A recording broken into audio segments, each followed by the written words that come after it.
Yeah, the wiggle's all right. It's the wobble that gets you. Right.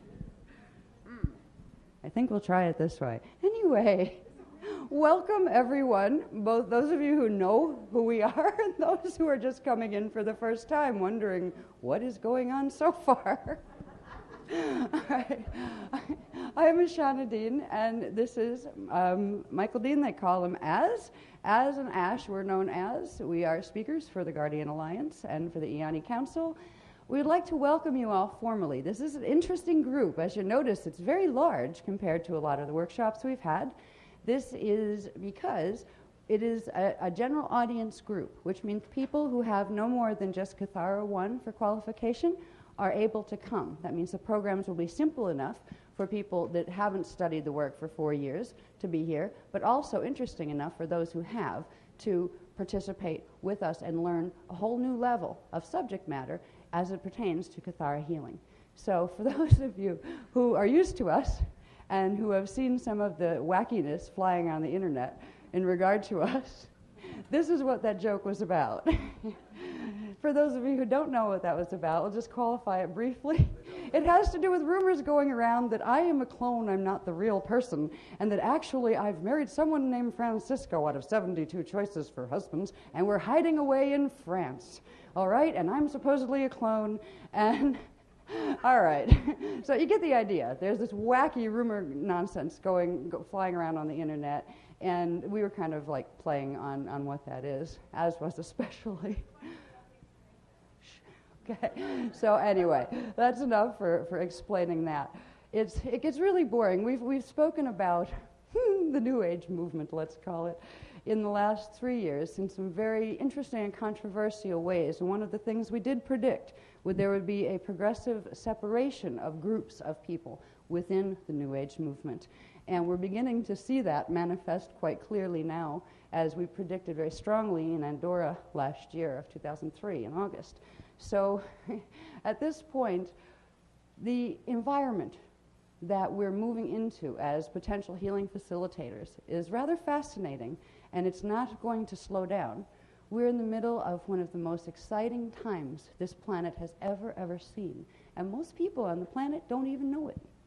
A few have a glimmering that something's up, that there's some frequencies, at least of consciousness here, that are doing things that are different than ever before. We're awakening to something. We're awakening, all right.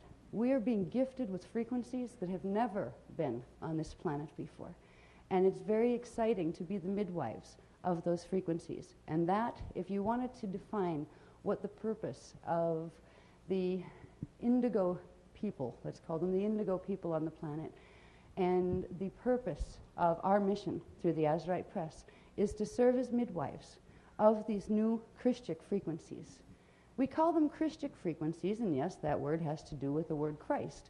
Now, we will, in this Kathara program, address what that really means. That won't be the focus of the program, but through the next 2 days, we will learn more about where did that word come from? What does it apply to? Is it just for Christians? Is this a Bible workshop? No, it isn't. The word Christ, from which Christian and all of the other Christ words come from, is something that once belonged to every being in the entire universe. That was before there were divisions between Christians and Muslims and Jewish people and people of all different faiths who decided to argue about what was true and what was false and what God they were going to serve. The word Christ has to do with a code, the Christ code, which is a formula by which creation is perpetually set in motion by source. Yes, there is a source, God, if you want to call it God. The Christ code is a code of physics that allows for perpetual motion, eternal life creation. So we will learn a bit about the Christ code. We will learn a bit about the Christ code as it pertains to the creation of light and sound. We will learn that there are a few different types of light and sound in the universe. This is new material that even the people who have been with our programs for the last 4 years have not heard yet. It is material that is introducing something called the Shale and the Shona light fields. These are two very specific types of light. Now, what is light? Light is electromagnetic radiation, all right? We are composed of light and sound, which means our bodies, our consciousness, to get from the state of at one-ment with Source, has to downstep itself into a form, and that form is living conscious radiation. We are made of radiation. All matter is made of radiation. The light waves we see and those we don't see are made of radiation. What we're not usually aware of here is that there are various types of radiation, some which allow for the fueling, the perpetual fueling of life force, others which actually drain energy from life force systems. There's a very large difference between what are called Shona light fields and Shale light fields, and we will explore these as they apply to Kathara healing. The Kathara program it's going in leaps and bounds. Originally, when we introduced the program in 2000, Kathara 1 was very basic and simple. It told you about the Kathara grid, that you have this grid inside of your body that is the core template upon which your body and your spiritual body systems, as well as your mental, emotional, physical body systems, are formed. In Kathara 1, we learned about Partakai, Partakayam, Partakam, and Partakai phasing and flashline sequences and all of those things that build up to form the armature upon which our matter and physical identity here emerge. We learned of the shields, the scalar standing wave disks that are actually the organizational templates of light and sound, of radiation units, that allow for the creation of form and of individuation of form within a set creation template. That template we call the divine blueprint. Now, this was the beginning of introducing Kathara healing. The political environment in the interdimensional spectrum in the last 3 years has gone crazy, and because of that, we didn't introduce the following year Kathara Level 2, which we were planning to do. Instead, we went into the Planetary Stewardship Initiative program, which was Planetary Service Mission Wake Up Call Quick, guys. And the people who have participated with us in these programs, I would like to thank you on behalf of the Iani and of all the Christic races. You've done a wonderful job. If it was not for the work that the Indigo Shield and the people participating in these programs, both those consciously and those that don't realize they have, that are on the planet that never attended a workshop, these frequencies that we are able to use now wouldn't be here. So it is a great gift that the people on this planet have given themselves through the efforts of people who have participated in the, let's say, Indigo Planetary Initiative program, stewardship program. What we're going to do now in Kathara 2 and 3. Now, Kathara 2 and Kathara 3 are technically two different programs, and both of them would probably have a 200-page manual. We don't have time for this. The technologies that these 200-page manuals times 2 would teach you are needed now. They are needed within the next, particularly, 12 to 24-month period. We need to get a jump start on these technologies in order to, let's say, acclimate our bodies, our mental bodies, emotional bodies, physical bodies, and spiritual bodies to the frequencies that are going to be in our environment on this planet. So what we have now is kind of a hybrid course, foundations, Kathara 2 and 3 foundations, which are combining. You will have the technologies that would be featured in each of those separate programs combined together, so you get them quick. It would be probably about 2005, late 2005, before we would get them all together if we did the two steps separately. When you put them together, it gives you foundations of Kathara 2 and 3 theory, so you understand enough about certain things to use these technologies well. And it also focuses, it takes the two specific aspects that would be dealt with in the separate programs and puts them together into something called Awakening the Living Lotus.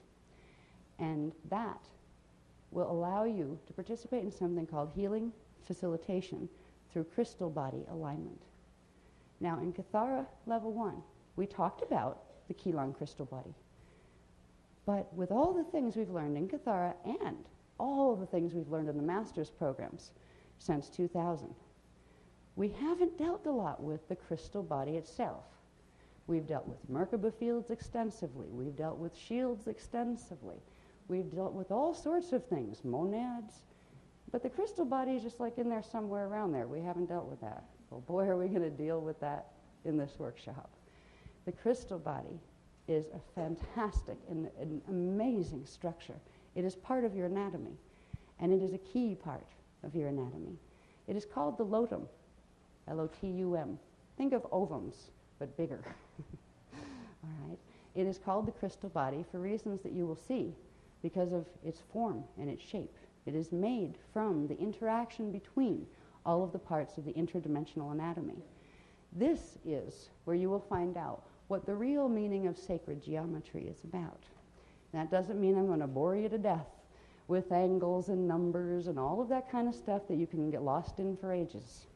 We'll give you enough of those so you can see a process of creation, of perpetual creation, that is set in motion all the time within your biofields. A process of creation that has to do with the Chalet light fields, the eternal light generation fields.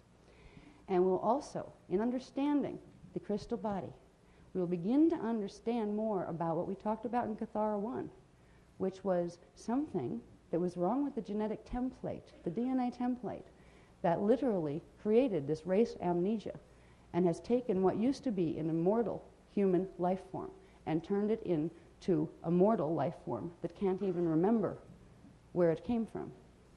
When we begin to understand the crystal body, we begin to understand enough about sacred geometry to find out what Shona light fields are, what they're composed of, what they look like, and what they do.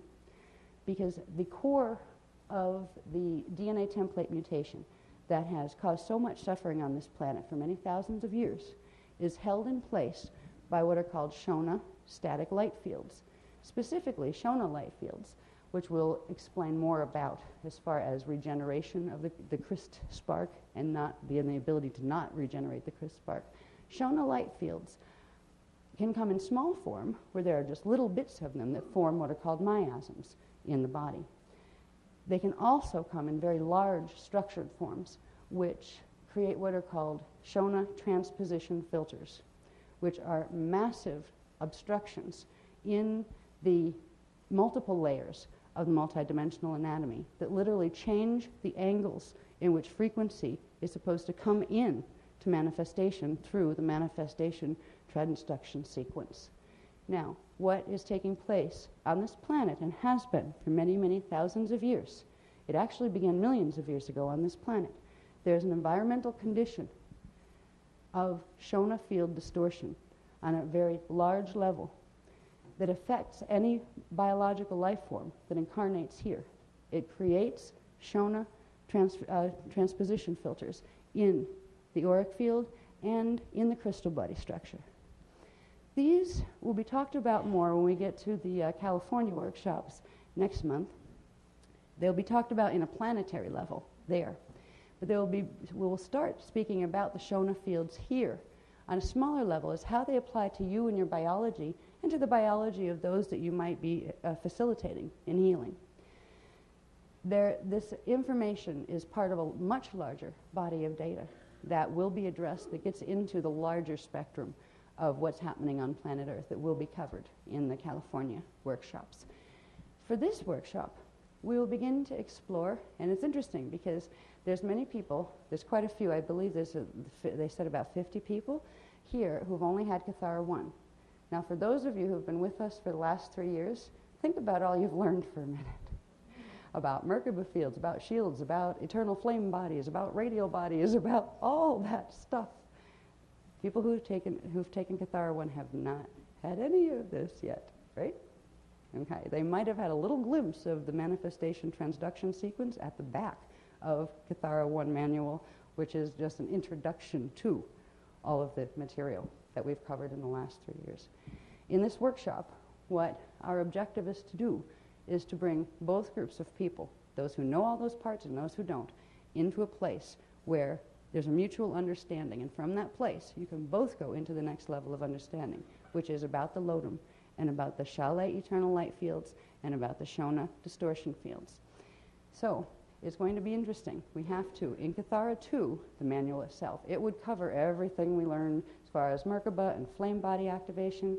We talk about eternal flame body. We're going to go through this very quickly so people that are coming from Kathara 1 can see where, okay, I have a Kathara grid and some shields and a 15-dimensional auric field, and I've got these things in a Maharic pillar. Going from there, chuckles are coming from people who've been with us for a while. When we get into template structure, where you find out what that Kathara grid is connected to, we're going to frame a large amount of data under what is called the 4-level Ecka-Core body. All right? So there's going to be a huge amount of information that has taken 3 years for most people to learn, that the people who are just coming in are going to get consolidated in this format. It will get you through flame body activation very quickly. We're not going to take time during the on-session in this workshop to go through the techniques. As you know, there were like 20-some of them that went with flame body activation and all those things around it. We'd need another 4 days of workshop if we were going to do that.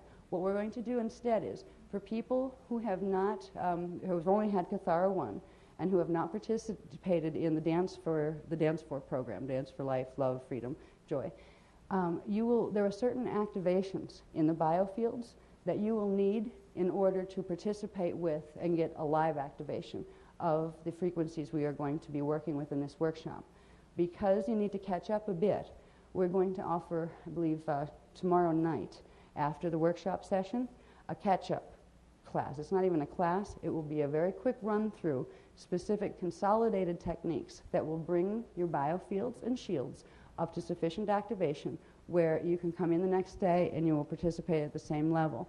Now, it'll be a subharmonic frequency level because these frequencies just don't go bang and activate in your shields. Your body adjusts, and your own Christos template your own Divine Blueprint Maharic shield will regulate how fast the frequencies will activate so it doesn't overwhelm your system. But for those of you who need to catch up on the shield activations, the biofield activations, we will offer. So Az and I won't be running that.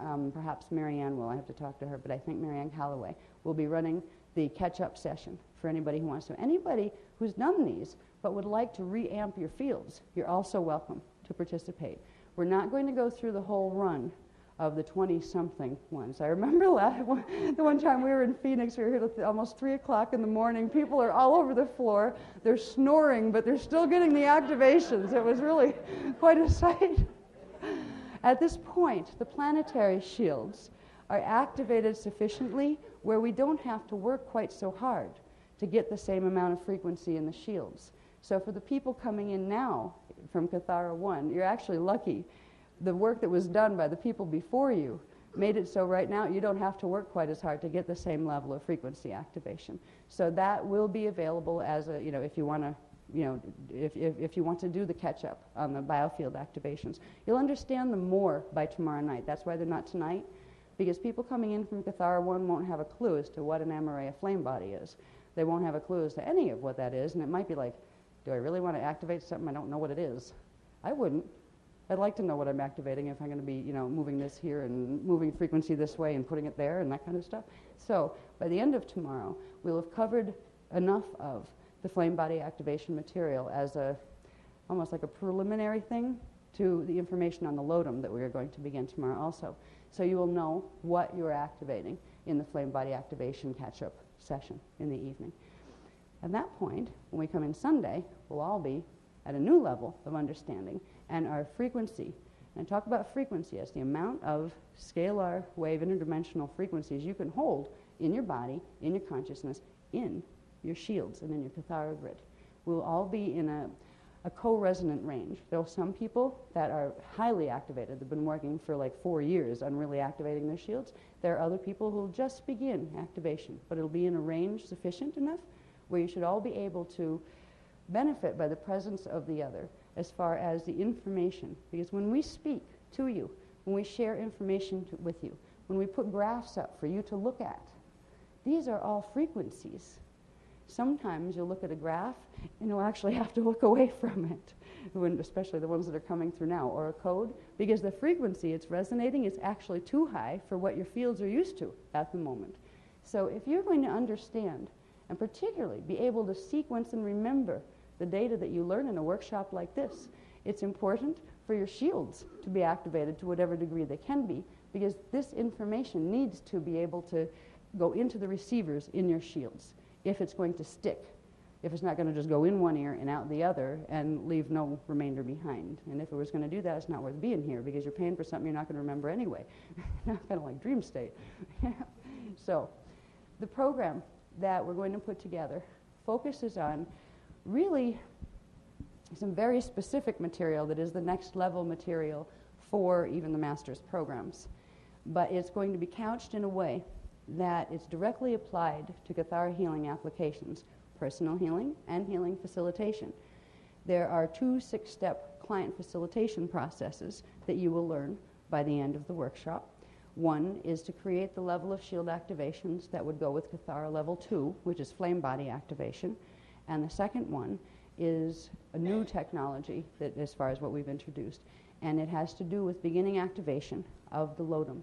There's a technology called base shield bonding that is going to become particularly significant between now and 2012 as far as the health of people's bodies on this planet.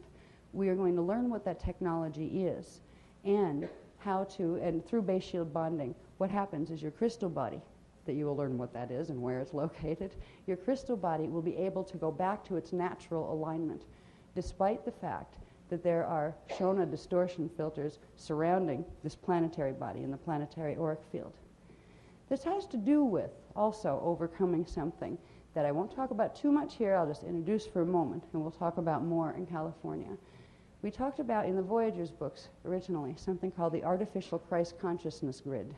We didn't talk too much about it, but it was a particular, let's say, broadcast station that was set into the planetary fields, and it creates distorted interface with the biosystems. It can affect your physical health, it can affect your emotional body and your mental body. It can give you mind pictures and all sorts of things. The information you're going to be given in this workshop is the beginning of creating immunity to the artificial Christ consciousness grid, which is an artificial program. Think of the Matrix movie. It's an artificial program that is being run in a computer-like fashion through the planetary grids, through the atmosphere. This particular system is built on Shona light fields, the distorted light fields that are finite static light fields. If we are going to be able to bring in the rest of ourselves, to heal our bodies, to access the real Christic currents that we were all originally created through, we need to be able to clear those Shona distortion fields from our own systems. Once we clear it from our systems, we'll no longer receive those frequencies, those twisted frequency broadcasts, which means we will no longer collect miasms, those twisted reversed codes in our shields that cause illness. We will begin the process of creating immunity. So, this will make more sense as we go along, and it'll make more sense even after California. Now, it's kind of interesting the position we're in right now, because most people that know us know we've been very involved in the interdimensional politics of the situations that have been evolving on Earth, to the point where, well, let's say we've had to expose some very controversial material involving other movements on this planet. We're not going to, at this point, combine 2 things into one. We're going to separate them out. They'll still teach the same thing, but aspects of one will teach aspects of one thing and one aspects of another that are connected. There's going to be what is called the general teaching programs, which include the Kathara programs. It doesn't mean that they won't get huge technology. They'll get the same technology, but it will be couched specifically in a way that you don't have to go through the last 3 years' worth of information. You don't have to know the full spectrum of interdimensional politics going on to be able to use the technologies to create positive benefit in yourself. Then there will be the Grid Masters programs. These programs are for people who want to either continue or become involved with the Planetary Stewardship Initiative program, which means you become aware of the interdimensional politics that have been going on planet, you become aware of the big picture, and I wouldn't recommend even doing that unless you're interested in participating in grid work, where you actually want to go someplace and assist the planetary grids in making their transition into the Chalet light fields, because that's what this planet is going through, and that's what the bodies on this planet are going to go through. Your bodies, the bodies of your neighbors, the bodies of the plants and animals, the mineral bodies. There's a wonderful thing taking place on this planet. We are, for the first time in literally millions of years on this planet, for the first time, we are going to be able to anchor the Shaolei eternal light fields. It is a different type of light. It will come through the solar spectrum, just like Shona light comes through. But it is the beginning of a process that promises to be very, very joyful, but it's also going to be very interesting to watch it manifest. It will manifest itself progressively in stages between now and 2012. What we will see are basically two different groups of life forms: plants, animals, minerals, peoples. One anchoring Shona light fields, the other anchoring Shaolei light fields. One restoring the eternal life potential to the biology itself, the other accepting the way the biology has been working for the last many thousands of years, which is a finite life system. We are beginning the process of opening the eternal light frequencies in the body. We've done it in the shields. We've been working with the shields and the Merkaba Fields. These are all part of the anatomy. But the part that connects those parts of your anatomy directly into the flesh that you see are the crystal body fields.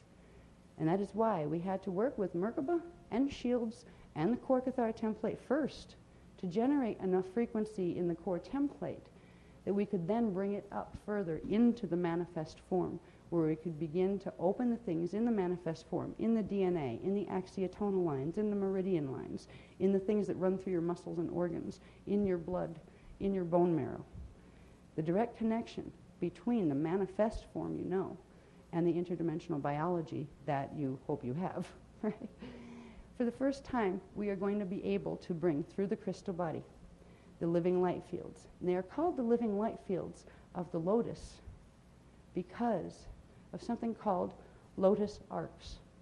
These are arcs of frequency, standing arcs of energy that have very, very specific angles in relation to manifestation, in relation to the Merkaba, in relation to the shields, in relation to your pineal gland inside your brain, in relation to your biology here and your consciousness.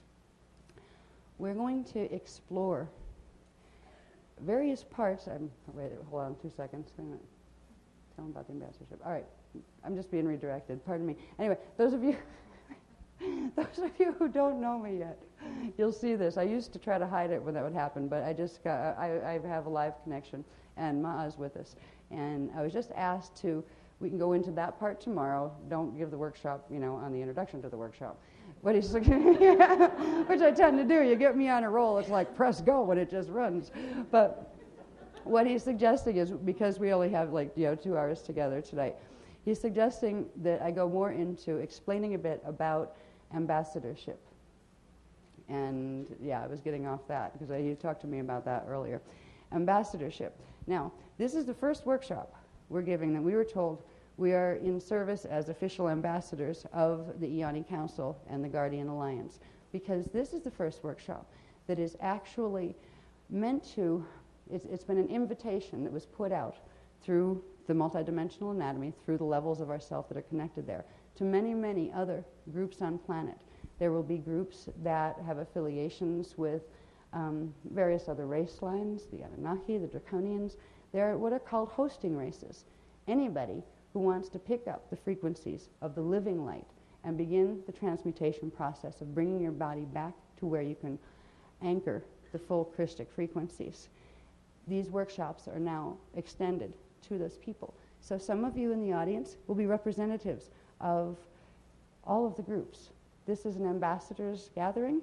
We're serving as ambassadors in regard to the Ioni and the Guardian Alliance.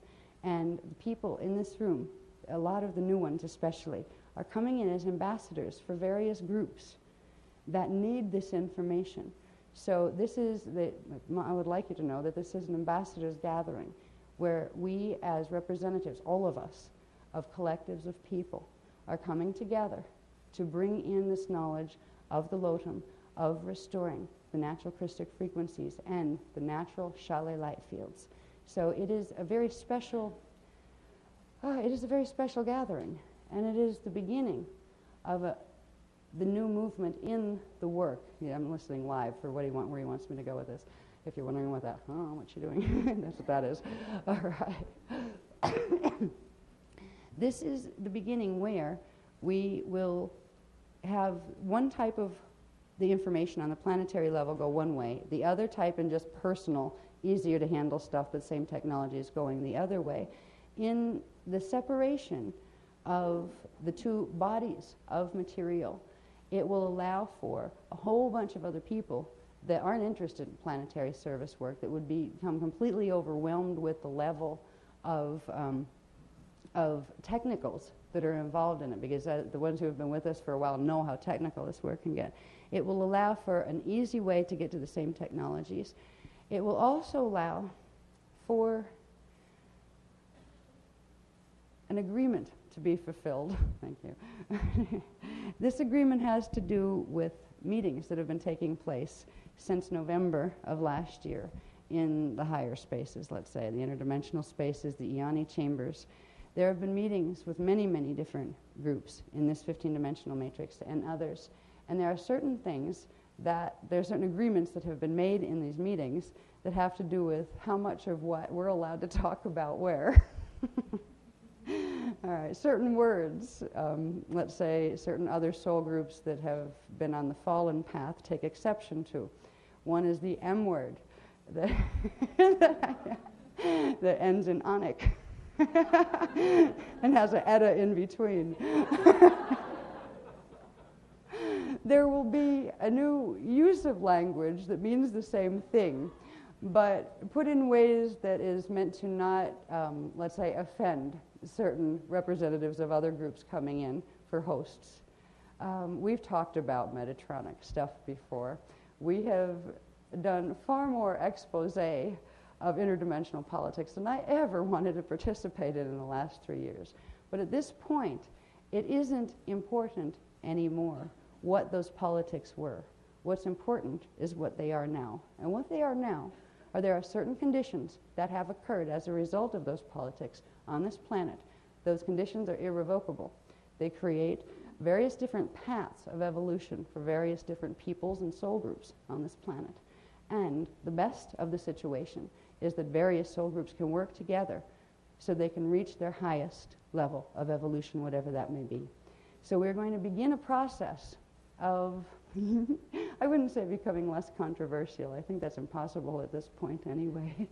But of trying to steer away from, a lot of people would say, when they saw the negatives, oh, it's all fear-based stuff. It wasn't fear-based at all. We're telling you, uh-oh, this stuff is coming up. Here's what you need to do about it so it doesn't affect you, right?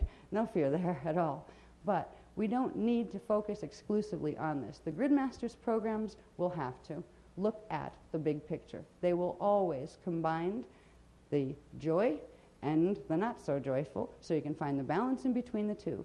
Because one of the things that really happens in some of the twisted teachings in the New Age movement is people are taught to think only positive thoughts and never look at the negative. Oh, that's just fear-based thinking. Hate to tell you, if you don't look at the negative, you're not going to heal it. It's going to control you from underneath. And that's what's been happening on this planet.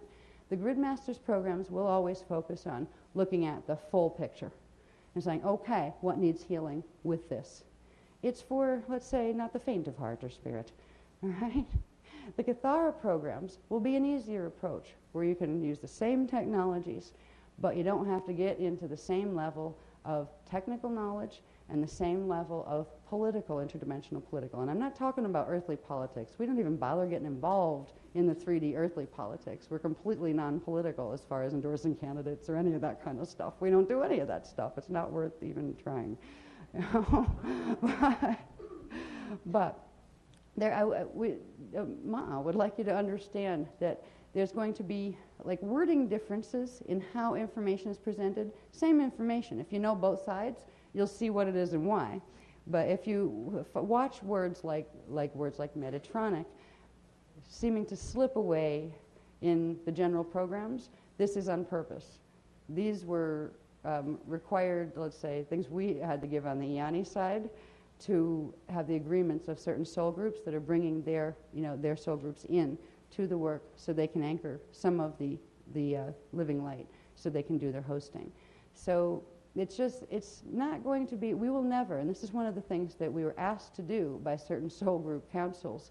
We were asked, the Iani were asked to retract certain information. Retract, yes. And if not retract, at least make it disappear, right? Where it was published once, but it never got published again. And they said, no. What's out is out, and it will stay out, and it will be available to anybody who wants to explore it, but it will not be the focus of the main general work anymore. Before, we had to focus on the political drama, because there were things taking place on this planet that would have made it so this living light could never have anchored here if somebody didn't know what the drama was and do something about it, which we did. Didn't make us real popular in the New Age movement, though. Oh well. Now, at this point, we have conditions that are already set. What we do only affects our own selves and the portion of the planet that's anchoring the living light. Those who are anchoring Shona light fields, that is their choice, is their responsibility. We have no issue with those collectives that are doing that.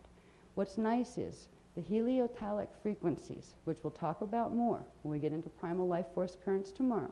These frequencies are usable by any path. They are the original Christic frequencies. They can be used no matter what path a person is on in their soul evolution, be it the Shona light field path. Shona is a new word that's going to replace the M word. But it's also a specific technical word, all right, that goes with chalet, which is its opposite. All right. So anyway, this is the beginning of workshops that are catering to two different groups of people on two different paths of evolution, and there'll be people on both paths in both. So it won't just be, oh, you'll only see, like, hosters and Kathara workshops. It won't be that at all. And there will be some hosters that are coming in on the planetary grid workshops. At this point, there's a cooperation taking place. It was a very tentatively balanced cooperation, and they weren't too happy that we would not retract. See, there were certain things where we talked about certain groups. See, we always talked about the off-planet groups, not about the people here that are teaching their information. The people here are listening to channels, they're being taught certain things, and they're teaching it. They're teaching it in good faith, most of them. They don't even realize that some of the teachings that they're giving to other people are causing them harm. So we always identified, when we had to expose, we identified the higher-ups that were involved. We've identified people like Thoth. We've identified people like Enoch.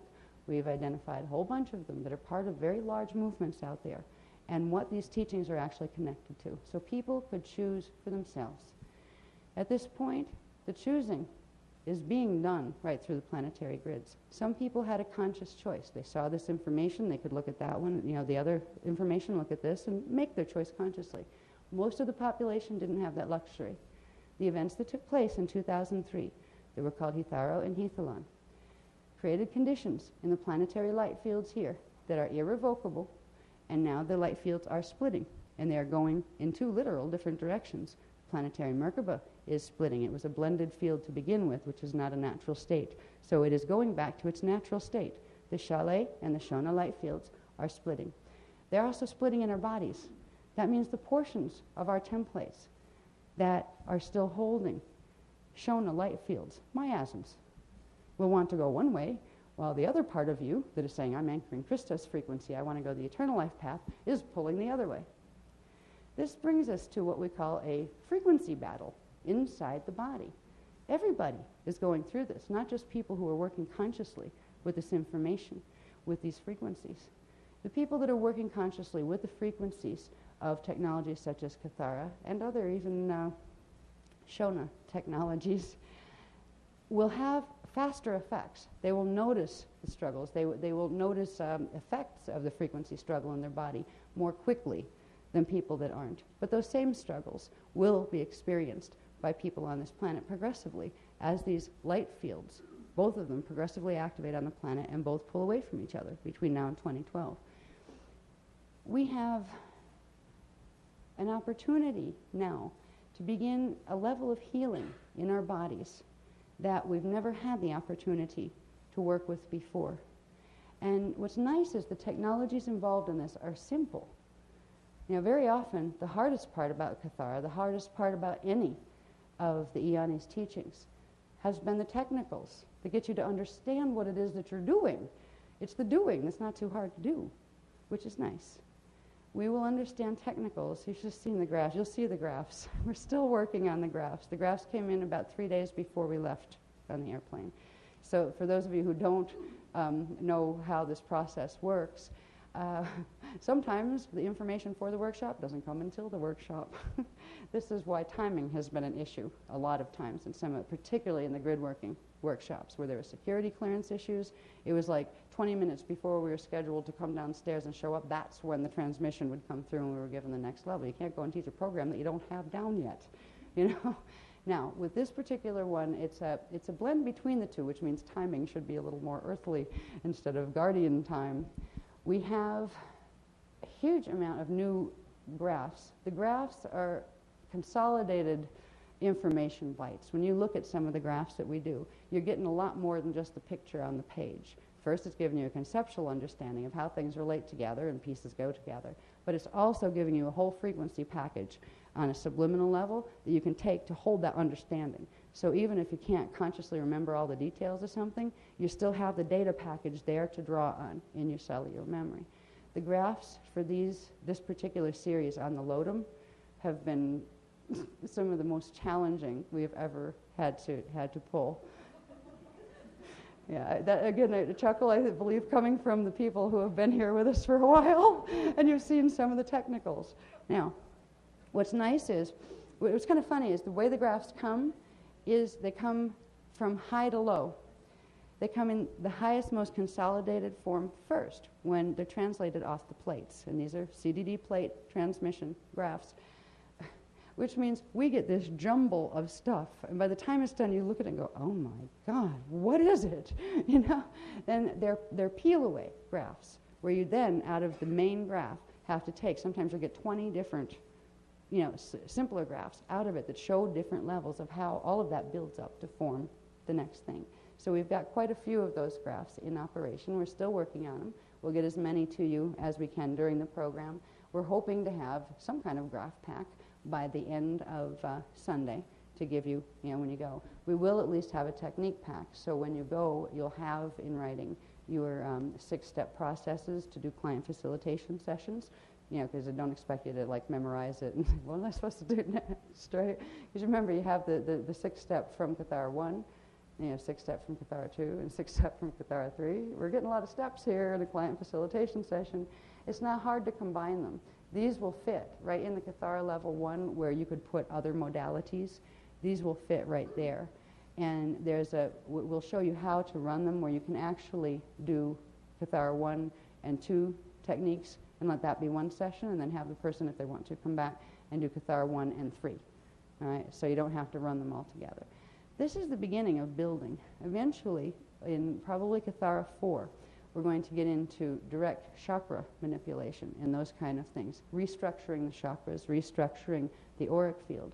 There's a reason why we haven't touched on that yet, and it's something called fortifying the mutation. Now, most people have no idea, because they don't understand the structure of the spiritual body that is behind the anatomy of the physical, mental, and emotional body. They don't realize that if you turn on your inner vision, you see chakras, you see one that's kind of ripped and tilted, you restructure it back to what it is. What if that's a Shona light field that you're restructuring? Illness in the body, or the mental body, or the emotional body, arises from competition of frequency. You have Shona light fields coming in their frequencies, and you have bits of Shale light fields, natural organic imprint for health, trying to come in and rebalance and clear the Shona fields. If you are running primarily Shona field currents through your body, and if you don't know the difference between them and you don't know your interdimensional anatomy, you're not going to be able to run anything else. You go and work on somebody. What you're doing is sending more Shona fields in. When you get your chakras directly restructured and you find, a bit of release, the release is coming most of the time because the organic imprint for health has been repressed, where it restores balance around the mutation, around the Shona light field. So the reason why we didn't introduce how to restructure chakras, how to work axiotonal lines first, is because if you don't fix things in the core template and bring that healing up, all you're going to do is restructure the mutation, and that means repress the natural organic imprint for health. There are times when working with chakras and things, which we call topical modalities, we call them topical because they're closer to the surface of what we call the manifestation out here. If you have the base template way back here, then you have shields and Merkabas and radial bodies and all these things that build up to here. The chakras are much closer to the surface. At times, it actually is good to work with the Shona light fields. So those people who have been working with chakras and Reiki people and those kind of things, don't think, oh my God, what have I been doing? You haven't been doing something terrible. What it can do, even if you're temporarily repressing the natural organic imprint for health, which means you're not fixing the mutation, you are at least balancing the frequencies in the body enough where the fight stops, where the competition stops between the two frequencies. Because that competition, when you see things like cancer and raging diseases, these are manifestations of the two sets of frequencies fighting against each other and ripping the template apart. So at times it is better to suppress one of them. If you can't suppress the Shona fields, at least suppress the other temporarily, as long as it's temporary, enough to restore balance within the mutation to the body so the body can get strong enough again to allow the frequency fight to come back again where it can progressively and incrementally clear whatever the frequency competition was about. Most healing technologies out there, in fact, I don't know one that teaches 15-dimensional anatomy. I don't know one that shows the difference between the light fields. This is what makes Kathara special. Kathara is special also in the fact that it addresses the manifestation transduction sequence itself. That is literally the process by which consciousness in non-manifest state in that one with Source steps itself down through various very specific structures of physics, electromagnetism, and anatomy to become the manifest forms that we know. There's not another healing system on planet that addresses that system directly. And if you don't address that system directly, you are only working with little pieces of the anatomy. If you're only working with little pieces of the anatomy, you're not going to know how to overcome the mutation in your own shields and DNA so you can pull higher frequencies enough to clear mutations in DNA. You can only facilitate healing to other people as much as you have facilitated it in yourself. This is why so much of our programs focus on working with yourself and getting your own shield activations up before you even attempt to go fix anybody else. Unfortunately, there's a lot of people in healing movements that say, I'm going to be a healer. I'm going to go out and heal people. They come from an ego-based place with it. I'm great. I had 50 clients today, and I helped every one of them. This approach, done for that purpose, is not helping anyone. What it is doing is simply allowing you to delude yourself into thinking you have a type of power A you don't, and B you don't have a right to. It's never a healing facilitator's job to decide what that healing is going to look like for that person. That's between the person and their own spiritual identity and source. If you're going to facilitate, you do it with non-attachment and unconditional love. And if you can't do it for those reasons, don't do it at all. There's a lot of people that do it for money. There's a lot of people who do a lot of things for money that they shouldn't.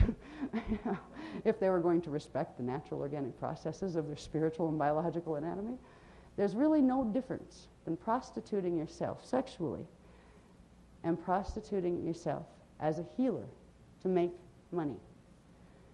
If you're going to be a healing facilitator, a genuine healing facilitator, you need to heal yourself first or simultaneously.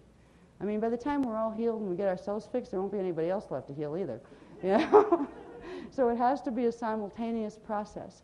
But if you're being responsible and you're saying, okay, I have my own biofields, I have these things that need to be opened and cleared and healed and expanded in myself. If you are working on yourself and with yourself, then you can pass on that same level that you've achieved to other people. You can give a gift. But if you're not working with your own systems and you're just doing it to see how many clients you can get in at the end of the week to see if it's enough to make the rent, you're not going to be giving anything except your own Shona distortion fields to other people. There's one thing I'd like to say, too, about it. It's always nice to have somebody do some body work with you, even if you're, a healing facilitator yourself. We all get tired. We need to be careful, however, because there are certain people who prey on that condition. We need to be responsible for our own biofield, whether we're facilitating healing for someone else or allowing someone to facilitate healing for us. If you go to someone, just because they took a Kathara class, by the way, doesn't mean they're running pure frequency. There have been plenty of people on Shona seed atoms that are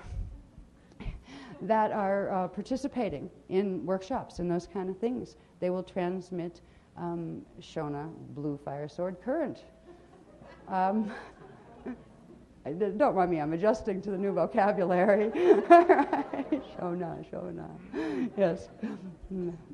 Anyway. Facilitation and healing starts with you, yourself. Then you can give the gift. This is kind of funny. It works the same in love or anything else. You cannot give to somebody else something you don't yet have. You can only give what you have allowed yourself to have and what you have given yourself. So in terms of the healings, the healing processes that we bring to you, they're meant for you to use with you first, and then you can pass them on to others. It's exciting to know that we can, what it took 3 years for a lot of people who've been with this program to accomplish, people can now literally accomplish in a one-night session. It'll take probably about an hour, and then about 6 weeks of progressive activation on their own. It'll just happen automatically after that. We had to work for this stuff. We had to do optical pineal induction of codes, all sorts of wild stuff, dance around in circles. I mean, yeah. That was the funniest part. Yeah, what's kind of nice to know is we no longer have to manually jumpstart our Merkabas by spinning in circles physically like we used to. If there was anything that singled us out and made us look like wacky, was having to do the stands and the Merkaba salutations, where we would literally use the force and torque generated by spinning the physical body in the D2, because this is the D2 light field, to begin the process of getting your Merkaba to spin in the right direction. That was one of the hardest. And I give people who've stuck with us through all of that a lot of credit, because in our society, people spinning around in circles is usually not considered very sane. All right, so you overcame a big cultural program there. We don't have to do that anymore, which also means in planetary grid work, we don't have to do that anymore either, unless we want to. They used to be fun when we do the big rounds and stuff, all sorts of people. It's like a dance. But we don't have to. We can now spin the fields directly. When we begin using the processes of Lotum activation, you wouldn't want to activate your Lotum fields until you align them, because if you do, they'd align with the planetary shields, and 2/3 of the planetary shields are aligned with the Shona light fields. So once we get our Lotum crystal bodies aligned with the natural base shield imprint. This is the imprint that is held in what is called the Ecka.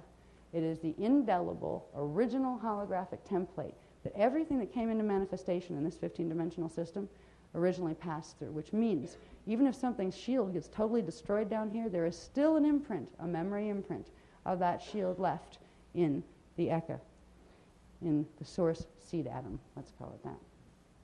By taking our crystal bodies, activating them, because if you don't activate them, you can't do anything with them. They're just going to activate along with the planetary shields. First, we begin activating them, and then immediately begin the process of base shield bonding, which means bringing them back into the original template, bonding them to the original template, so progressively our crystal bodies realign to what was their original organic order.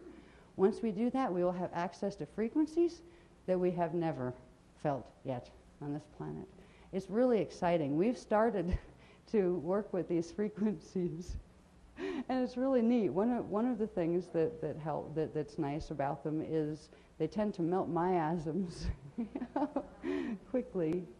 They also demand something from us, and this is really funny, because if ever you'd met a person that really disliked physical exercise, it was me. I'm a speaker.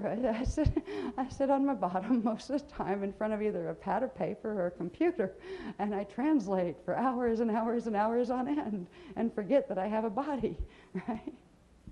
Well, to get this transmission in for this workshop, it was necessary a month before for both of us to begin working with the body directly through exercise. We haven't dieted.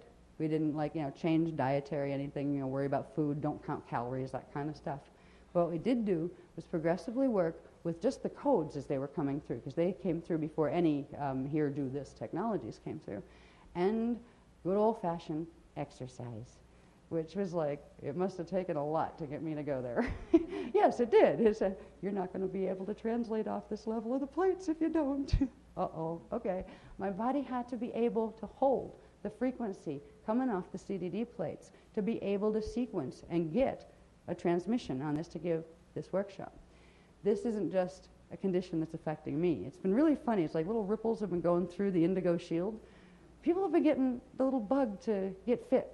The little, like, there's several people say, yeah, I don't know why, last month or so, or, I have had to work out or something. I had to get healthy. There was almost like it's a now or never feeling running through the indigo shield. Like all those years you knew that, someday you might take care of yourself a little better. Right?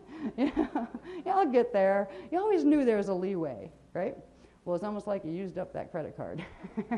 And it's something with the indigo shield is up with us, because we've done fine. Some of us have worked all along and kept our bodies in good shape. Others of us have been too busy doing other stuff to worry about the body, and got to a point where, okay, we have nothing left frequency-wise if we don't open the body to a new level. We've had to begin the process of clearing the Shona fields through direct access of the Axiom lines. Now, this is going to be interesting if we have time. This has almost taken us into Kathara 4. We haven't even touched 2 and 3 yet. What I'm hoping for is by Sunday, there'll be a bit of time left that after we get through all the things that we need to learn through Kathara 2 and 3, that I'll be able to give you a little bit of an introduction as to how the relationship, there's a very specific relationship between your muscles and your organs and your axiotonal lines. And there's a little, let's say, expediting technique as far as bringing frequency in. And this has helped both of us, well, especially me, because I had like 3 years of, I don't know how many extra pounds I wouldn't get on a scale to deal with of miasmic buildup. But there's a process of using specific types of exercise in a specific way with breathing. But first, even the exercise alone, it takes a while to get the breathing and the exercise coordinated, so start with the physical exercise that actually pumps the energy into the axiotonal lines up from the core template and then moves it out very quickly, which creates a depletion in the axiotonal lines and the muscles. Now, before you get to muscles, you have organs and all those other things that come first. If you deplete the muscles, it kicks open what's called the myotic dyadic grid, which creates a vacuum in the axiotonal lines and the muscles. That vacuum signals, distress, need energy, kicks open the grids all the way down to the Kathara grid and pulls up an influx of energy. All right, so there's a way of jump-starting the process of opening up the conduits. And this is new stuff they're just starting to work with us on. Like first it was just exercise. Well, I'm ready to take transmission a month ago.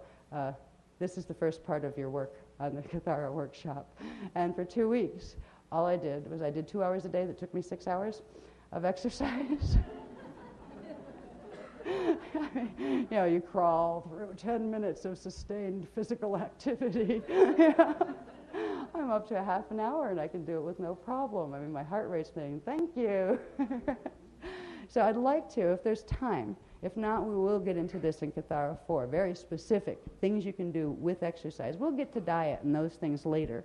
But they're giving us, just like they gave us information on shields and Merkaba before they gave us information on how to fix chakras, they're giving us information on the most pertinent things as far as the biology goes first. And the first is exercise.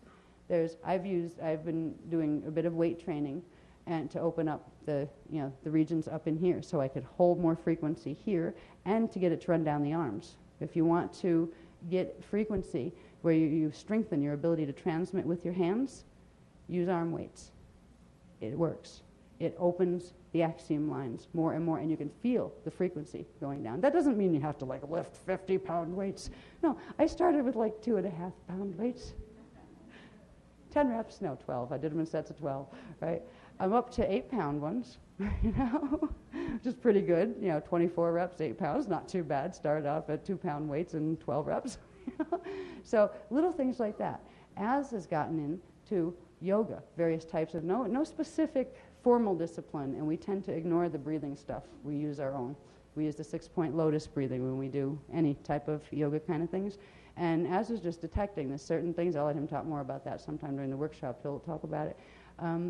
We're just detecting, we're doing an experiment really, that some types of postures do not feel right with 6-point breathing. And that's telling you something about the posture, I think.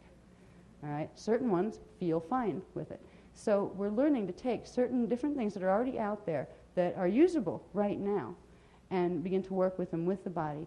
The whole key is frequency comes first at this point. And I was saying, when they started with this, I was saying, yeah, but I have all these pages that have to be taken down, and you showed me the graphs, and I see what it's going to take. It's going to take me 6 months to do that, and I have a month to do it. I said, the frequency comes first. We don't care if you show up with no graphs. You're a speaker, not a drawer, remember? If they need to not see graphs and just hear you speak, if you can hold the frequency, that is what they're coming for, and that is what they need. All right? So I literally had to do a mental adjustment, because I've always been very performance-oriented. I wanted to have the graphs done. It got so hard at the end of last year because the frequency was going higher and higher around security clearance. The graphs were all over the place. So I was lucky if I had a transmission when I showed up to give the workshop. It was driving me bananas. But at this point, they were telling me the priority is the frequency first. So literally, for the first 2 weeks of preparation, it was about exercise and crawling out of the grave, because that's what it felt like for me, for my body, to actually get on. We have what's called a gazelle machine, and this thing is great, right? It's not like those horrible things that plod along and that kind of stuff. It can get a little boring, so you have to put music on, particularly upbeat music, but you can actually get into a flow with this, and it's good for, if you're just, the little... Yeah, rebounders, that's it. Yeah, that because it works the lymph systems. And they were giving me information, bits that we won't be able to share with you yet, but explaining what each of these forms of activity does to the axiom lines and to the axiotonals and to the energy currents in the body. So we've been progressively, as has been guided, to use the stretching factor of yoga and yoga moves, and I've been guided to strength building, to build strength in my body. These are things that are worth doing, and it's not about what size pants you can fit into. I was thrilled to find that I could fit into ones that I was going to throw away 3 years ago. But what it's really about is the frequency comes first. If you want to be able to anchor the frequencies of the lotum, now you can anchor your crystal spark, but the frequencies of the lotum begin the process of anchoring the living light chalet fields. The chalet fields begin the process of biotransmutation. All right. We've talked about getting so some people are perfectly fine with, if I don't get to get my body out, that's okay. I'll do the ashes to ashes thing with the body, and then just I know my soul's out and I'm okay, that's fine. Which is, sometimes it's just too much work to get the whole physical body cleared of enough miasms where you can actually ascend physically out of here. But this is the beginning of the process of preparing the body to actually be able to do that. Some people may actually make it where they actually can. We may be some of them. We don't know. But it's the beginning of reclaiming the physical form, anchoring the living light fields of the living lotus. And you'll see why lotus always pops up. It's about the shape of the arcs and the angles that they make. There's a very specific shape of them. There is going to be a part of this program that once again, not even intentionally, but out of necessity by comparison, is going to show some interesting stuff that once it gets out there in the world, it's going to really aggravate certain other people that teach certain other things that have arcs of flowers going in directions, the angles that are not natural angles.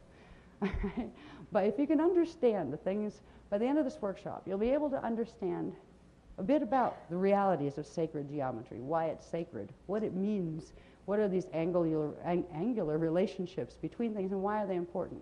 It comes down to vortices of frequency and arcs of frequency coming into your body or not, and whether you are able to hold living light fields or shona, which are considered dead light fields. They're static and they cannot regenerate their own crystal spark.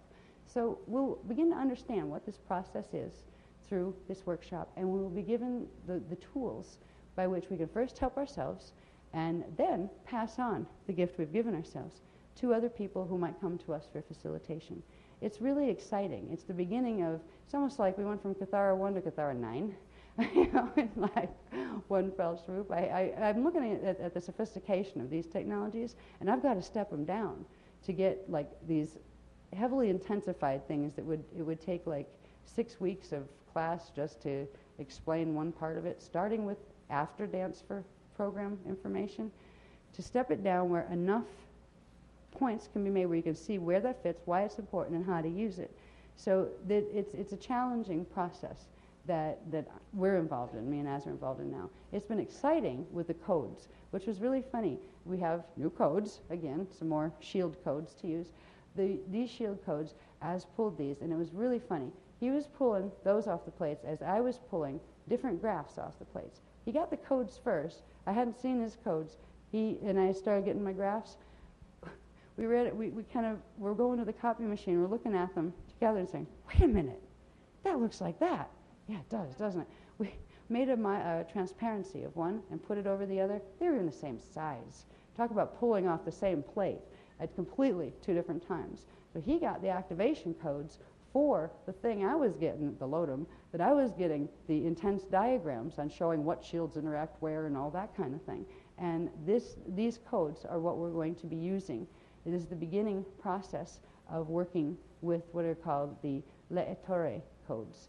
The word Ecka-Core refers to the original light field behind the Chalet light fields. There's Chalet light, there's Shala light, there's Shadom, there's Shaddai.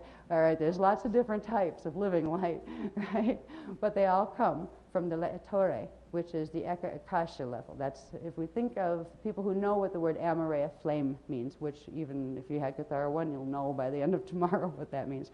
These are downstep parts, the names of the flames, of the Amareya flames on each level of the Ekatharista body. So the Ecka-Core is a new level of Amareya awakening within the body. And we've felt it, just working with the codes themselves, we've felt the frequency. And it is frequency, again, that it's a good time to work with strengthening your biofield and your physical body. And working with the muscles. It's like I got a slant board, right? You know those silly things that are like slanted like this, and they have the little padded roller things on them for your knees, and then you tuck your feet down over and you hang there like kind of like this, and then do sit-ups. I put it in the room that I have to go from the kitchen where I work on the material to use the loo, or the bathroom as they call it here. Oops, I'm getting too English.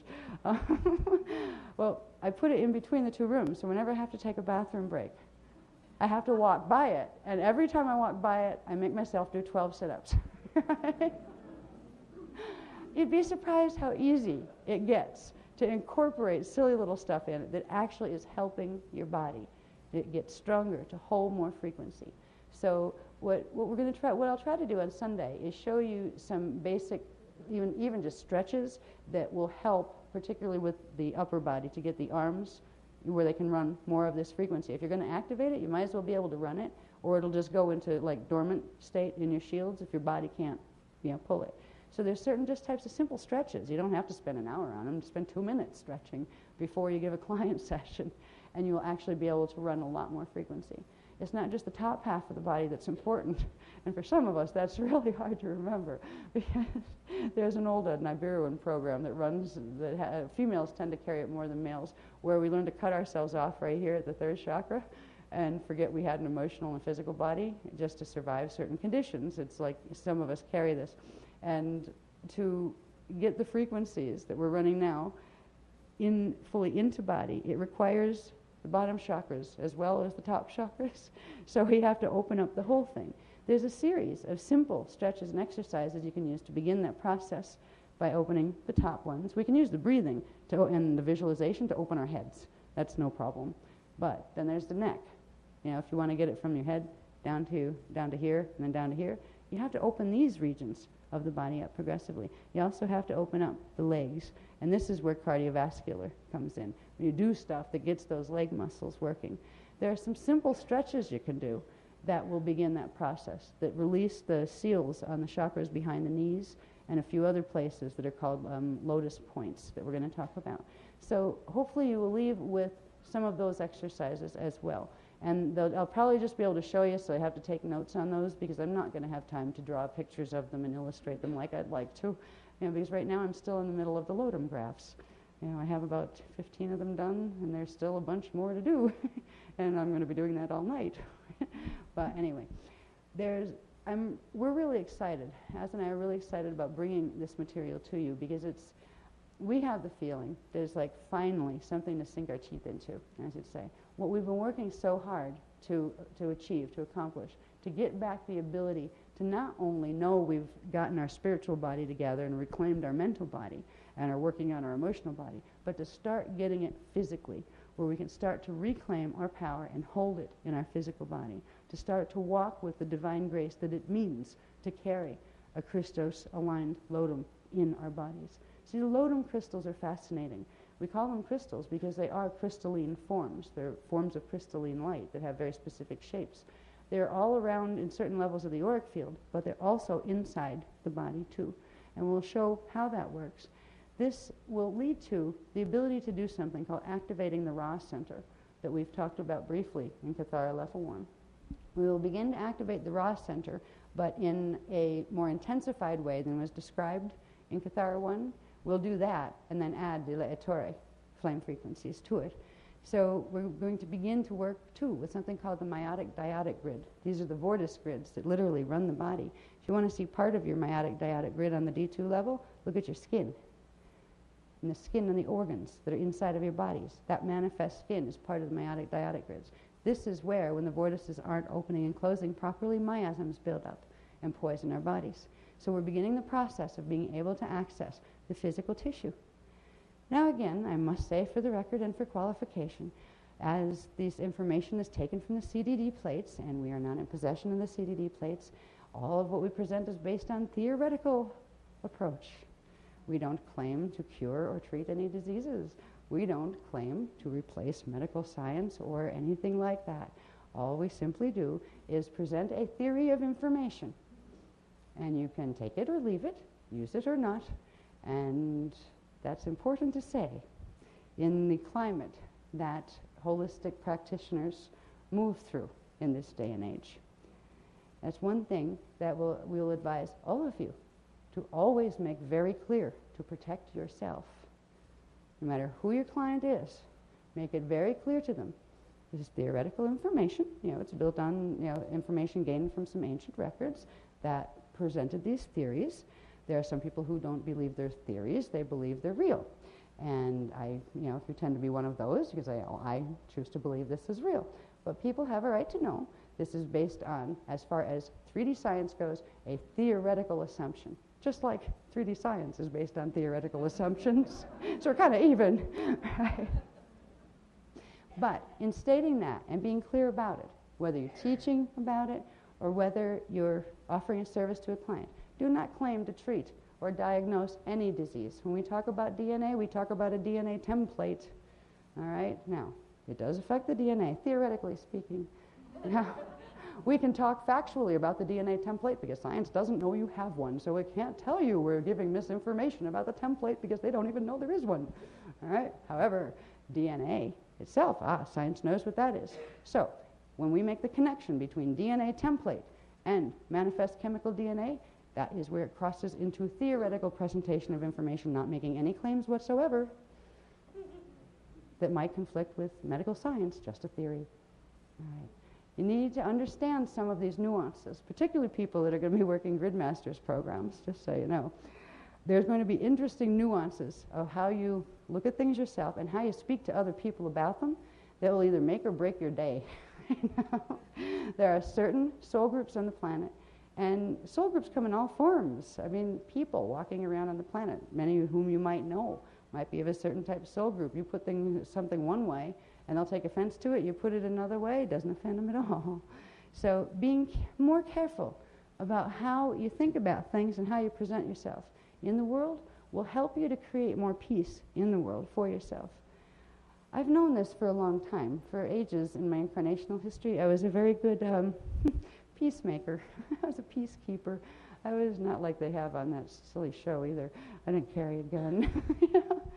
But I was a negotiator, where I was a diplomat. I could use wording that I'd turn myself inside out to find ways of presenting ideas that were helpful to people that offended nobody. And you can't please everybody all the time. Now, in the information we've had to deliver over the last 3 years, it was like throw that out the window. I had to reveal information that I never wanted to have to, but I saw why it needed to be shared. We had to expose certain things that were taking place so people had their free will choice to whether they would allow Shona light fields to inundate their bodies or not. At this point, going back to diplomatic skills will be useful. There are times when just being blunt is the way to go. There are times when being diplomatic is the way to go. And we will each probably find, the closer we go to 2012, that will come up more and more in our lives. And in little ways, probably not about the work itself, but about, is this time to go through all sorts of things and use a whole bunch of my energy to try to figure out how to put things exactly right and not offend anybody and keep everybody happy? Or is this time to just say, this is what I feel about it. I'm sorry if you don't like it. Take it or leave it, whatever. And just cut it right there. Because there's going to be, there's a way using words and communication that Shona light fields are linked into the body. When somebody can engage you in dialogue that you don't want to participate in, when somebody can manipulate your energy by getting you defensive, where you have to defend yourself because they're saying stuff about you or doing something to you, they've got your energy. They've got a link into your energy. We're going to be learning communication skills from the inside out here, where we're going to learn to say no. We're going to learn to say, I don't have to respond to that. And also learn to say, maybe that one I should respond to. When we learn to engage our energy in specific ways, where we think about where we're engaging it, not just go with a knee-jerk reaction, like it's a difference between being actionary and reactionary. If somebody says, hey, I think you're a creep, you go, well, hey, I am not. They got you. They just grabbed your energy and ran with it, right? 2 minutes before, you weren't thinking at all about anything negative. You felt great, having a great day. This person just called me a creep and wrecked my day, and now I'm upset. Why did you let them do that? There's going to be a progressive need. If you're going to direct energies in your body, and you're going to call in higher energies into your body, it's a good time to learn to direct them and realize where you're letting them be directed unconsciously. Because right now, all of our bodies are composed of Shona light fields combined with Shale light fields. Some of the Shale light fields, most of them are still dormant. So there's a very strong Shona pull. This is where the victim-victimizer game always gets tied up. It's like a program that runs through the race minefield, and we're constantly engaging ourselves in victim-victimizer dramas. So-and-so did something to me, I'm being, persecuted, this is terrible, until the victim feels totally to the point where they can't take it anymore and they become a victimizer. It's just a vicious circle that goes round and round and round. All of these programs are tied into the Shona fields in our bodies, and we can help ourselves as we begin to work with the frequencies directly that will pull the clearing frequencies so we can clear those out. That's the one part. The other part is becoming more conscious, more mindful of where we're letting our frequency go. There's one area that's really funny that a lot of people have no idea exists, and one of the ways it shows itself, it usually happens with females, but sometimes with males. And if it happens with males, I think that doesn't bother them as much as it sometimes does females. Sometimes females, particularly if they're attractive and the opposite gender pays attention, sometimes it will become like a nuisance where you try to walk down the street and you're getting catcalled and you try to dress in baggy looking stuff. You're not trying to show off yourself. You're not trying to solicit sexual attention. But it keeps coming your way. Why? Because your fields are soliciting sexual attention. Because there's stuff going on in your fields that you're radiating out that you're not conscious of, and you're not pulling your sexual energies back into your body in a certain way, and they're radiating out saying, take me, to anything male that has receivers that walks by. See, there are ways that our bodies right now are actually using frequency beyond our conscious awareness. If we can start to become aware of that, you can become aware of mastering yourself in progressively greater types of situations. If you're at work, let's say, and with your boss or whatever. And if you're used to being, say, passive, I'm using the kind of like extreme female ones because that was my problem. I always was like too passive, and the wimpy type one. And when we were early in our early teens, the body was in its teens, we had that thing where everybody was like coming on to it and stuff, to the point where we wanted to hide. It's like, control your base chakra energy and that won't happen. Oh, okay. Right. But even in like the workplace or at home in family situations, you are radiating frequency constantly through your body. Now, all of us are engaged in the Shona light field communication system. We can begin to bring the Shale light field in. But first we got to stop the program just for a minute. Choose action as opposed to reaction. If somebody says something, you can say to yourself, that really upset me. That person hurt my feelings. That person made me angry. I'm going to be angry and I'm going to throw things, or I'm going to retaliate. Catch yourself before you let that go there. Some people, it's easy. Other people, it's hard. Sometimes it's very, very hard to not be aggressive. I mean, if you happen to be a person who's had trouble with anger in your life, this will be the time from now to 2012 where it's going to progressively be coming up in your face again. There's going to be more and more stuff, because the part of yourself that's holding the anger programming and the part of yourself that's trying to rise above it are going to come more and more to the surface as the Shona and the Shale activate in your fields. If you can remember, there is a Shale part of you that is meant to heal and direct that other part, and you can give yourself a pause for a moment. Hold your breath if you have to. And then, okay. You didn't let that energy run and drag you. You controlled a Shona field with the Shale thought form. There's so many ways to apply the knowledge of living light versus static light that we're going to learn about in this workshop. It goes for tiny little things like communication and what signals you're actually sending out, not just with body language, but with field language. There's a lot of experts around that like to analyze body language and gestures and what that means and stuff. And some of it actually works, and others of it, they're completely off base. But what's really interesting is to analyze field language. And when you see cords going out to people, yours and theirs coming at you, you'd be amazed. We'll move into these things. Kathara 4 we'll get more into. Chakras, being able to see the auric systems, or at least feel them, where you can see cords, detect cords, remove cords. But first, Axiom base shield bonding is the focus of the technologies of this particular dual workshop, because through that you will reclaim the structure of your crystal body, of your lodum. And that means you can begin running directly the frequencies of your own seed atom fully. Now, there are people that have Shona seed atoms at this point. They're like little magnetic particles that stand up and point to the Shona light fields, and that's where they'll plug in. Then there are people that have Christic seed atoms that will stand up the other way and plug into the Shale light fields. We're at a point in the political drama on this planet where it doesn't matter which. Now, it mattered 3 years ago. It mattered 6 months ago. Technically it matters, but it doesn't matter anymore, because you're not going to change what your seed atom did. It doesn't matter at this point. What matters is whatever you've got, you do the best you can with it and raise it to its highest level to create the highest amount of frequency. Whether you're on the path of rising or falling, you can do it with Christic grace. You can do it with love. You can do it with choosing to master your energy and not letting it be dragged around. You can do it with self-respect. And this is one of the messages that's going to go out from the Iani, and is going out from the Iani, to any of the hoster groups. They were always loved. We had to show the difference between what it meant to be a Christic race versus a falling race or a fallen race.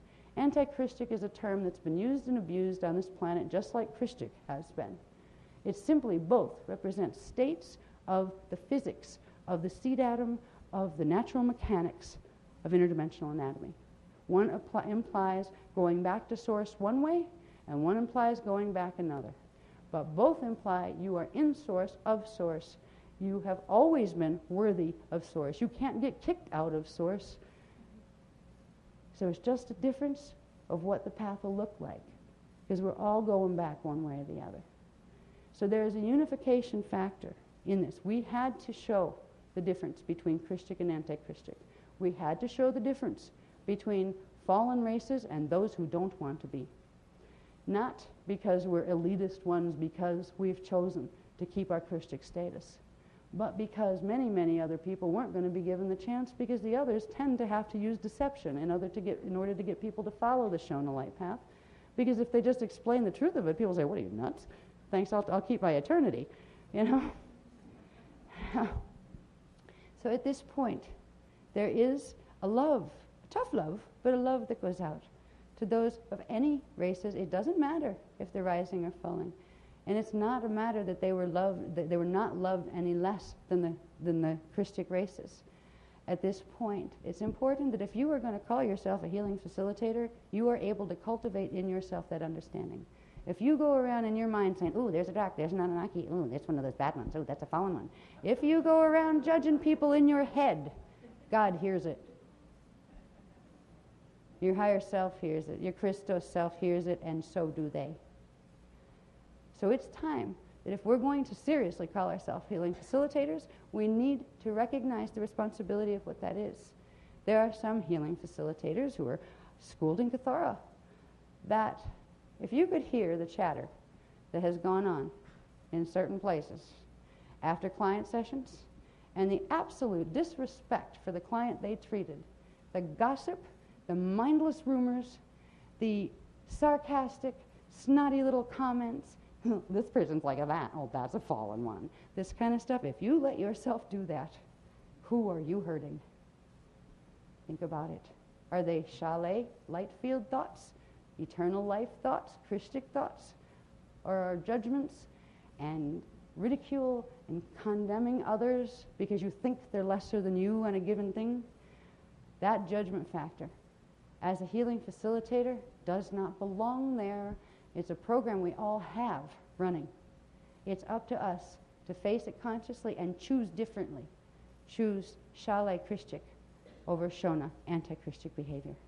There has been fallout like you wouldn't believe recently between certain people who used to associate themselves, various different ones, who used to associate themselves with Azurite Press, with Kathara Healing, with our teachings, who participated in behaviors, not toward us, but in general, that we kept getting feedback. Please help, we're getting, there's a problem with this person, there's a problem with this person.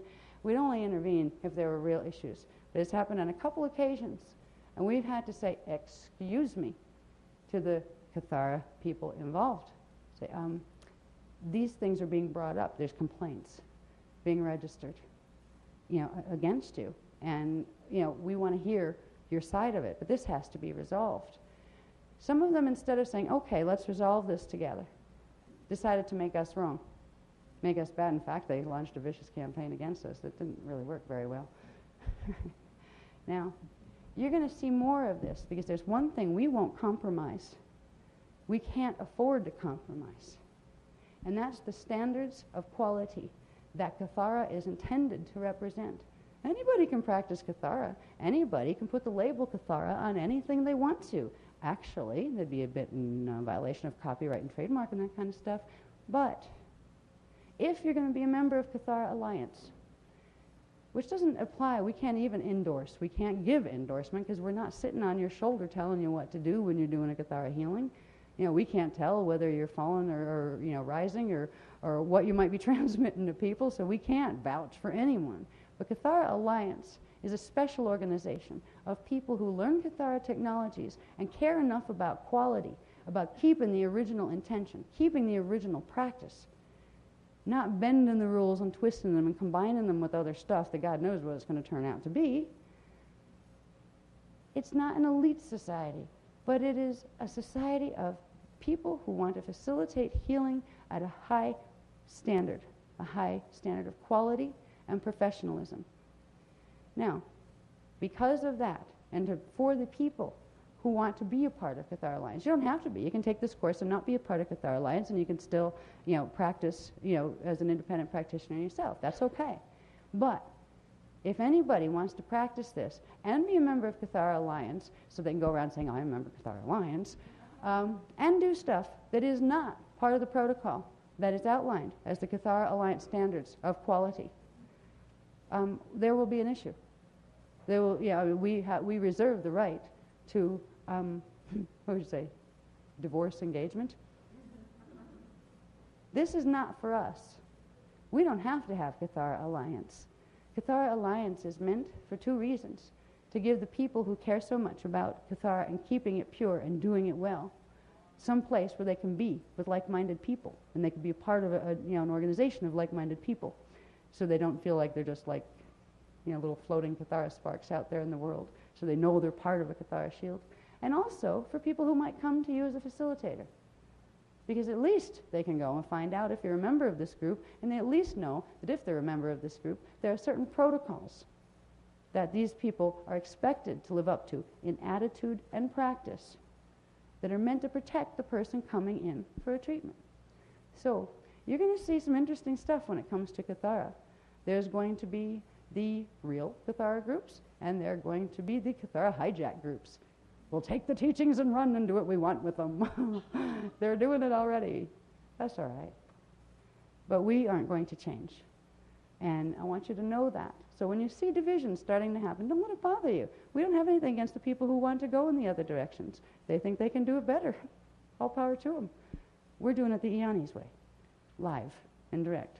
So I wanted to point out to you some of the things that our workshop is going to be about this weekend, some of the things that are moving through the political environment, that more of that will be dealt with in California. In California, there's going to be some rather very fascinating new information about what's called the Adandrea and the Adani shield.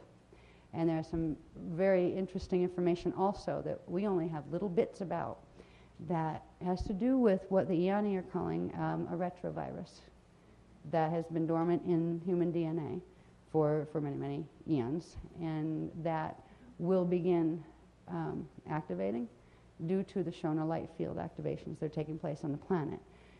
The technologies we're being given, and the reason why we're being given a crash course in Kathara 2 and 3 now so we can activate the Lotum, is to begin the process of not only clearing our own Lotums so they shift into the natural imprint so they can anchor the Shalay instead of the Shona, but also if enough of us do that, it will help to do that in the human shield as well, helping to create protection from the Shona light fields that will activate this dormant part of the DNA within the human populations.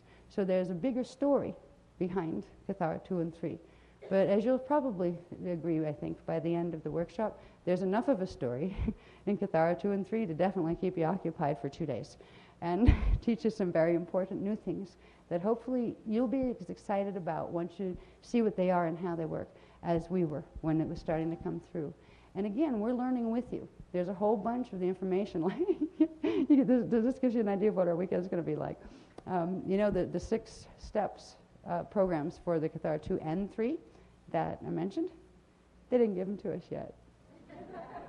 Guess what we're going to be doing besides graphs in the next 2 days? So we are learning together. And that seems to be the way it often goes. It would be so much easier. Do you realize how much easier our jobs would be? If we come in, we'd have pretty little chart packs already made, everything pre-printed. All that would be easier on you. It would be easier on us. We could go and have dinner after a workshop, then go home and go to sleep, wake up refreshed to give the next day's workshop. Nah.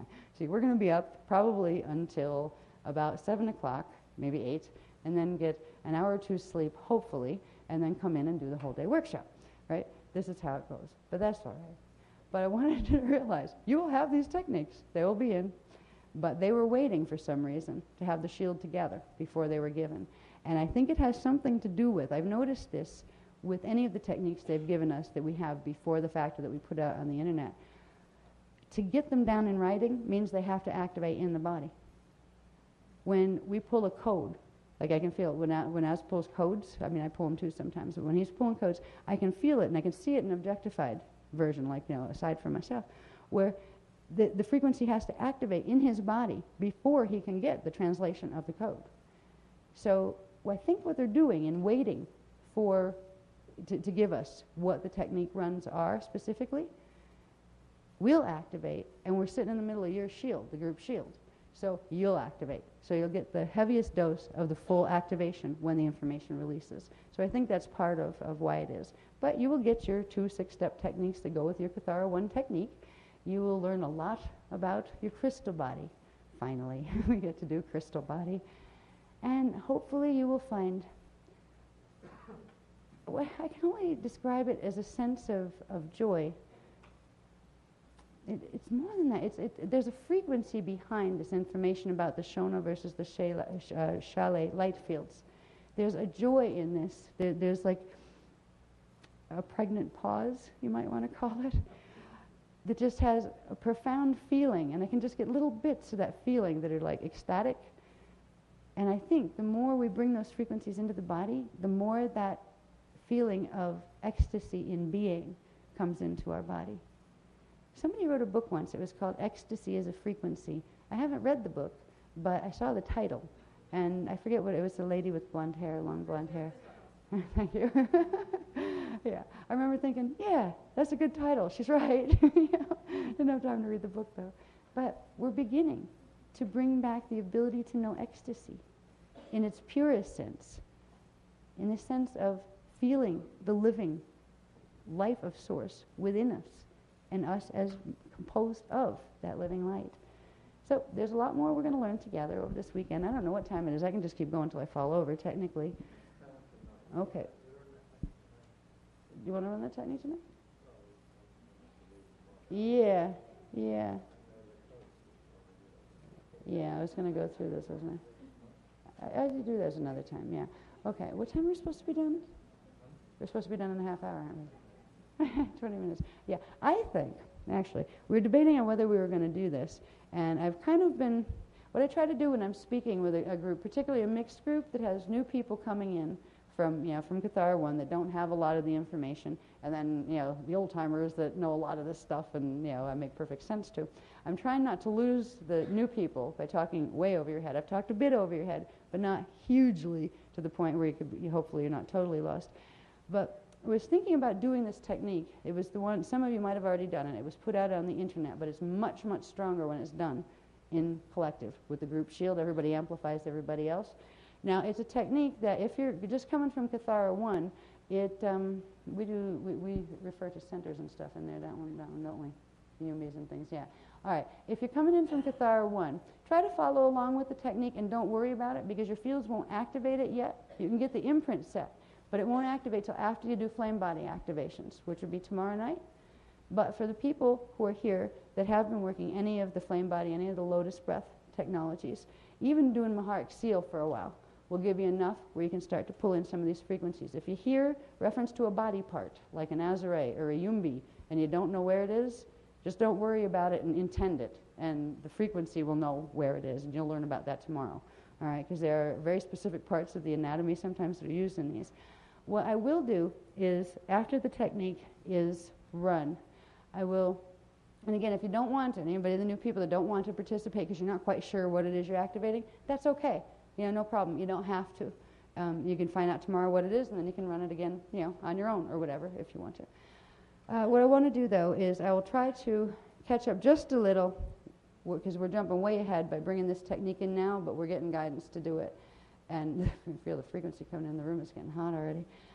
We'll come back really quick before we leave, I hope, to just explain a little bit really fast to the new people about why we use these codes. I'll whip you through really quick some of the codes we've been using, why we use codes, what these codes are. They're shield activation codes. They activate scalar waves in your shields, and scalar waves in your shields they activate portions of your Merkaba, portions of your auric field, portions of your chakra system, portions of your anatomy. So that's a quick rundown. We'll go through it real quick at the end if there's time. If not, we can do that tomorrow. But tomorrow, for the new people, you will catch up on what are blank holes. When I talk about certain things right now, you may go, what is she talking about? You'll see. I will sequence things in a way that you'll get enough of the understanding that it took the other people 3 years in this this program to learn, a lot of them. You'll get it in a nutshell, where you'll see enough of a sequence to be able to pick up right where we are. And you'll have a whole new vocabulary by the time you leave. You'll know where your Yumbi point is, and your Azure, and your Rajna, and your Moda Adhure, and a few other things. So anyway, I'm going to turn this over to Az. And for those of you who would like to participate in running this activation, it is the first in the Le Ettore activations, the center flame activations. And this will go with codes that we'll see over the weekend. Okay, here we go. I'm going to go out for a second. You got some?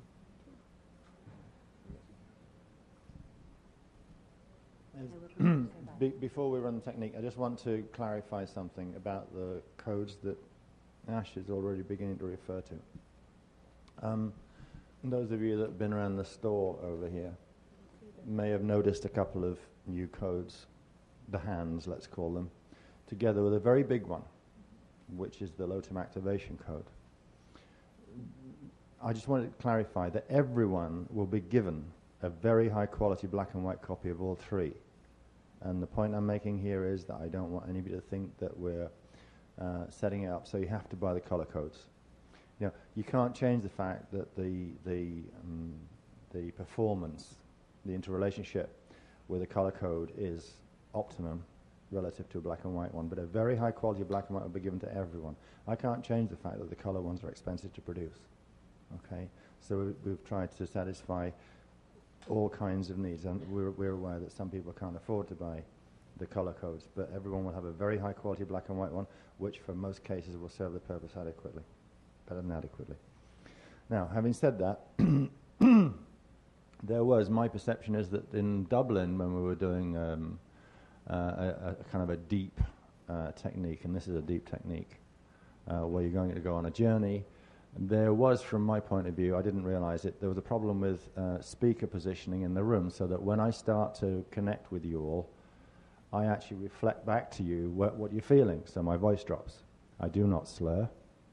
My voice drops, starts to go quiet, because I know where you are and I'm right there with you. Okay? So, I will do my best to balance it out. I don't see any speakers this side of the room. Does anybody know where they are? We can just drop the lighting a little bit. And while you're doing that, you don't have to do anything quite yet, because this time it was felt to be useful to put a little bit of a description on the front, rather than introduce certain descriptive steps that would interrupt the flow that we're going to try and put you into, okay? And there's a rather strange relationship with the chamber, which I want to be sure that everyone's clear about before we reach the point where you have to remember where things are in relation to your physical body, because that will really interrupt you moving into the technique. Well, alrighty. This is the description they gave me when we brought this one down about a week ago. Unusual to get one a week ahead, but there you go. It is. We must be going to be busy because the color codes came 3 weeks ago. The technique represents a journey in which we enter the collective of consciousness known as our expanded Ecka-Self via entry to and union with the personal embodied Etheric flame.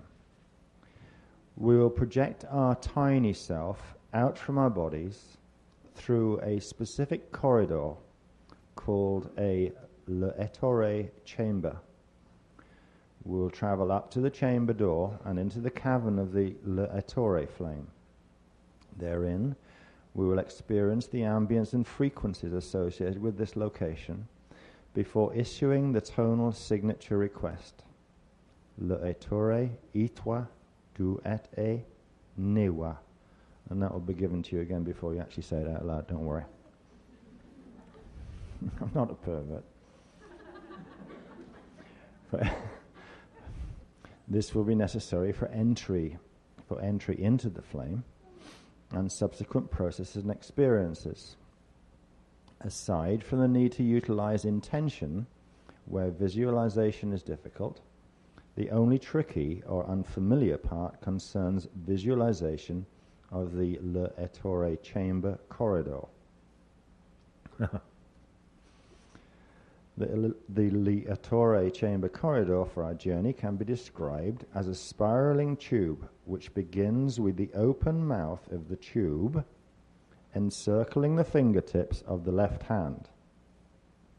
That's the opposite hand of the hand I'm sticking out when you're looking at me, right? Your left hand, the open end is here, right? By the tips of your fingers, more. A location which marks the rod, the ROD, rod entry point, into the Particum D13, D14 light fields.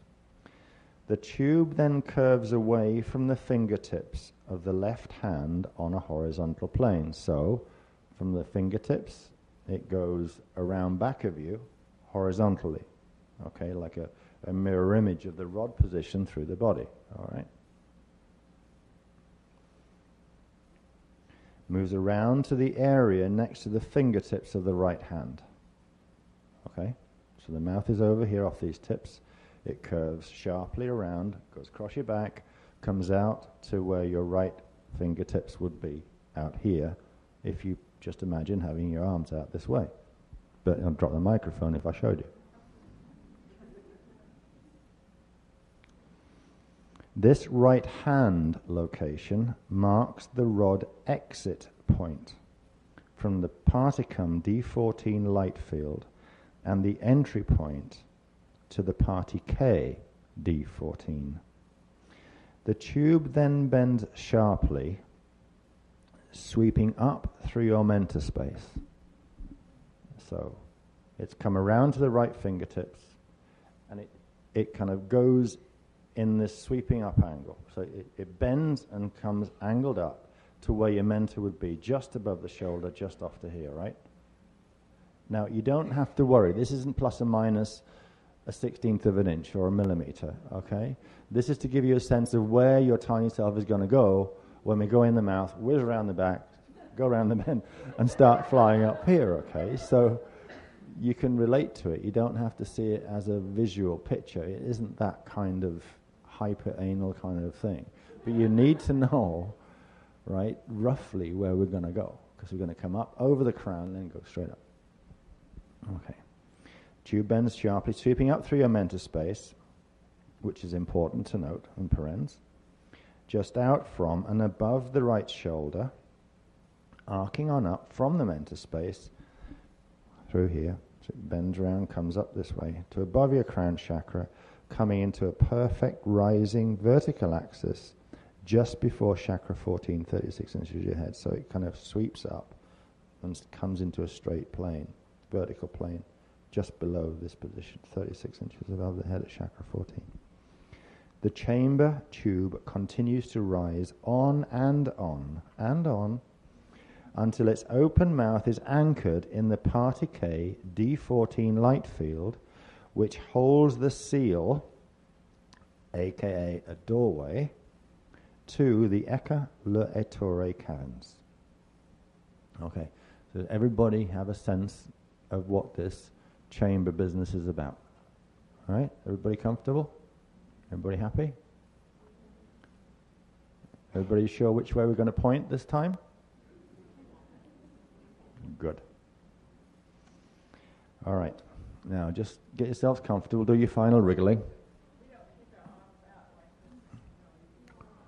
I didn't tell you not to.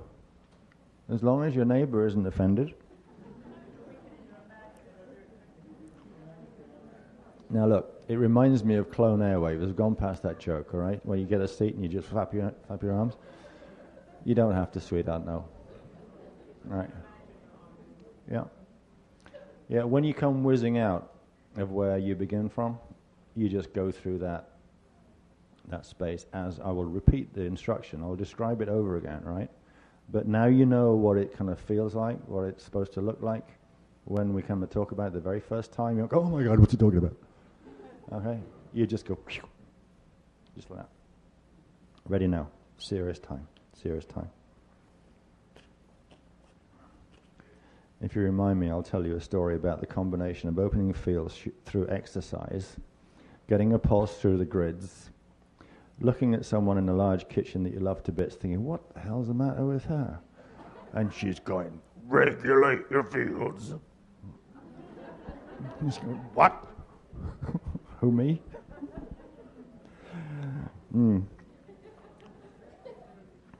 All right. Okay, we will be 100% serious. Now, technique, step 1. Finish your shuffling and wriggling and begin to moderate your breathing, as usual, slowing to about 1/2 of your normal breathing speed. Now, as you are continuing to concentrate on your breathing and your breathing rate, begin to visualize or intend your tiny self, just as you are sitting on a chair, dressed just as you are, everything in the same position, but a tiny version of the you that you're feeling right now, situated inside of the pineal, the Rajna center, and for those who haven't heard those words before, slap bang center in the middle of your skull. Crisscrossing lines through the temples either side, front to back through the third eye, and where those lines cross is the center of the skull. This is the pineal Rajna center. Now, with this tiny self situated there, by your intention, or visualization if you're able, take a few moments to increase the sharpness of your focus on your breathing and visualization of your consciousness concentrated within this tiny version of yourself, there at the center of your head in the position we call the pineal. Now, from a pinpoint focus of consciousness as this tiny self, in other words, feeling as much as you possibly can that your consciousness is the same as the tiny self centered at the pineal, take 6 6-point charging breaths, long, slow and gentle, breathing from the position of the tiny self, that is as the tiny self. So imagine that these 6 6-pointed breaths, for those who haven't heard the expression 6 6-pointed charging breaths before, just imagine a 6-point axis running vertically from above your head and down vertically through the feet, and 2 cross lines at 45-degree angles crossing through the point just below the sternum, the area of the thymus in your upper chest. Now, your tiny self inside your pineal is going to breathe knowing this 6 6-pointed axis. All right? So, with your focus as the tiny self, take 6 6-point charging breaths, long and slow and gently. On the final exhale, breathe a little more forcefully, forming a heliotalic akasha sphere all around the tiny self within the pineal.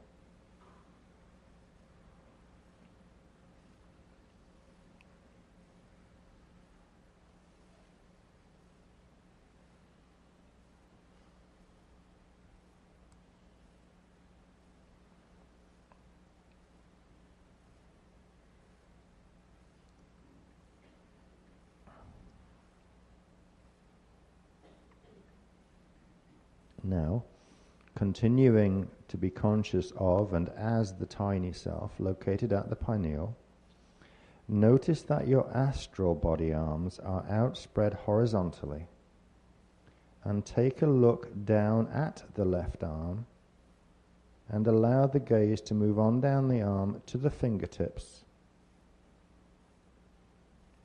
placed at the entrance to the open mouth of the Ecka-Core chamber tube. While looking down the left arm and onto the fingertips, seeing these just at the mouth of the Ecka-Core chamber tube, notice that the fingertips of the first 3 fingers, that's the pointer finger, the middle finger and the ring finger, each have a tiny heliotalic silvery rainbow colored ball called a monadic orb, spinning and radiating little auras of frequency.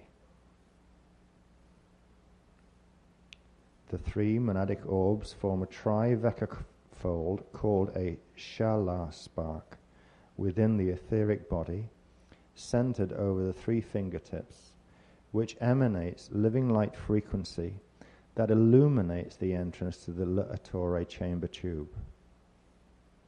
Verify by intention or visualization that the Ecka-Core chamber tube sweeps round your back from your left hand to the fingertips of your right hand, curving up through the mental space, on up above the crown, and straight up through chakra 14. Now take one more 6-point charging breath as the consciousness of the tiny self at the pineal, and hold this breath for as long as comfortably possible. And when time to exhale, do so forcefully. Wait causing the tiny self to fly down the left arm, through the shallow spark trivecca, into the mouth of the Ettore chamber tube, swirling rapidly upward, counterclockwise, that's from the left side round your back to the right, in a powerful vortex of concentrated heliotalic frequency. So exhale forcefully when you're ready, fly down the left arm, into the tube, round the back, make the bend up through the mental space, and then vertically all the way up through chakra 14. The sense of frequency rush that you may feel stabilizes as you enter the vertical column of the Ettore chamber tube, and the sensation of flying quickly transitions to a sense of graceful weightlessness, as though you were a bubble rising through a warm and silky liquid of soft heliotalic light frequencies. Allow yourself to feel as a bubble, rising gently, noticing the effect of the heliotalic light swirling around you, giving buoyancy as you continue to rise upward.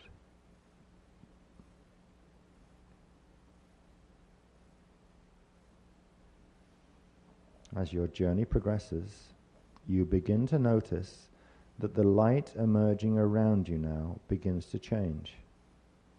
First, the light reflects a shift to a soft hue of violet, which shifts gradually into a pale golden silver glow and becomes a little more intense as you notice that the pale golden silver glow is emanating from a cave-like doorway immediately ahead of you. This is the doorway to the Ettore caverns. As you approach the doorway, the glow begins to shift from pale golden silver to a hue incorporating soft emerald green. You pass through the Ettore cavern doorway, aware that you are now surrounded by pale golden silver emerald green frequencies. These pale golden silver emerald green frequencies emanate from the living flame of the Ecka-Core, the Amareya spark of the Ecka seed atom. Observe the Ecka-Core flame radiating brightly from within a small stone bowl set in the floor at the center of a large cavernous circular sandstone space, which you have now entered as your normal physically sized self. You take a look around this space, known as the Cavern of Ettore, and notice the velvety smoothness of the pale yellow stones which form the floor and walls all around, and shapes which look like doorways, covered by veils of liquid light silk, interspersed at equal intervals along the walls.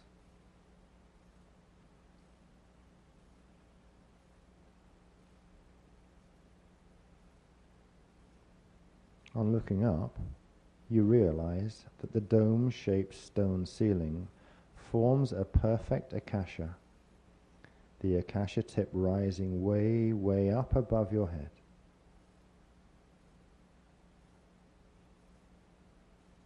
The floor and the entire space glisten softly with pristine energy and power.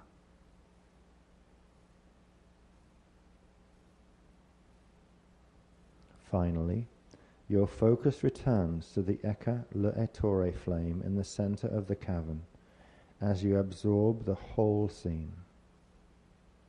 The softly incandescent radiance of the pale green-yellow Ecka-Core flame dances all around, reminiscent of the deep warming comfort and joyful safety of a campfire late at night.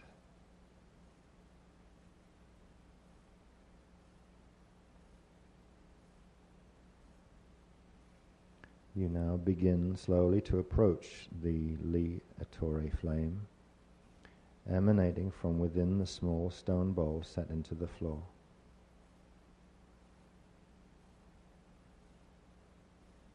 You notice that the rim of the bowl is wide and flat, and rises to about ankle high. The flame is about the height of your knees.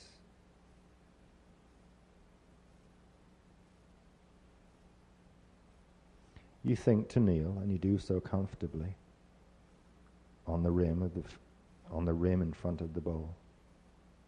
You lean forward so that your fingertips can comfortably, the fingertips of your right hand can comfortably touch the rim of the bowl. In this moment, realizing that you are preparing to offer the tonal signature request for admission to the Ecka-Core flame. Now, as you prepare to do this, ensure that you keep the fingertips of your right hand in constant contact with the rim of the bowl throughout, and this is important. Now, when you're ready, repeat the request respectfully and lovingly 3 times, out loud, but not necessarily loudly, but repeat it 3 times out loud as follows. I'll say it first for you. Le Ecka-Core Ethwa du ete newa. Le Ecka-Core Ethwa du ete newa. Le Ecka-Core Ethwa du ete newa.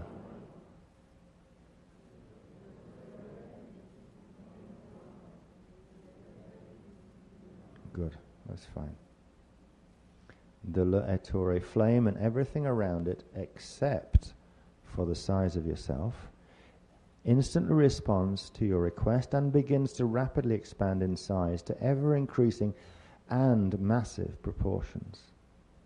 You remain the same while everything around you begins to expand to massive proportions. The floor on which you are kneeling, the rim height of the bowl, the flame height, the cavern roof height, the diameter of the cavern room itself, everything just grows bigger and bigger and bigger,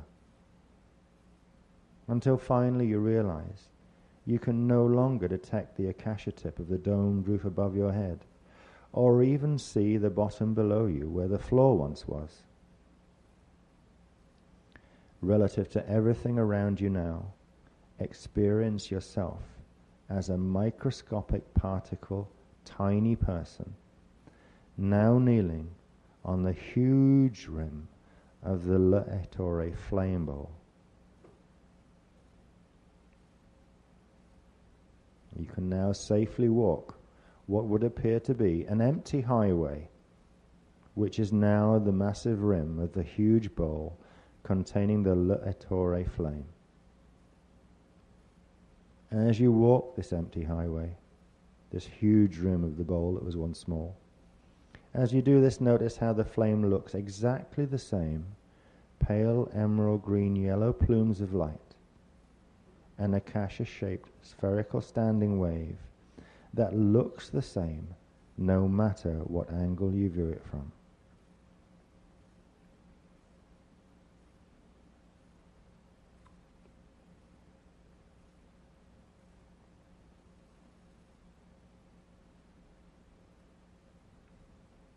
When you feel ready, step lightly and slowly from the rim of the bowl and literally enter the Ecka-Core flame.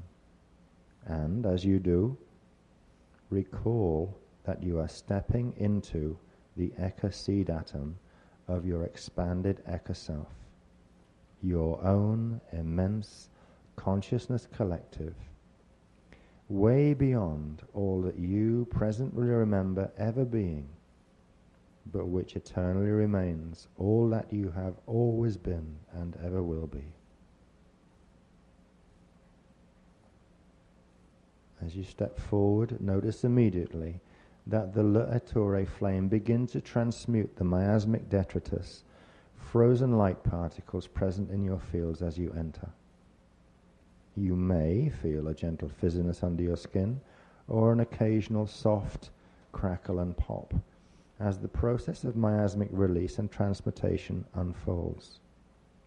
But whatever you feel, take a little while now to really relax, sigh, perhaps shed a tear of joy, feeling warm and safe as you celebrate reunion with the living flame of the L'Ettore and your own personal Ecka seed, as it has always been embodied within the Ecka level of your spiritual body anatomy.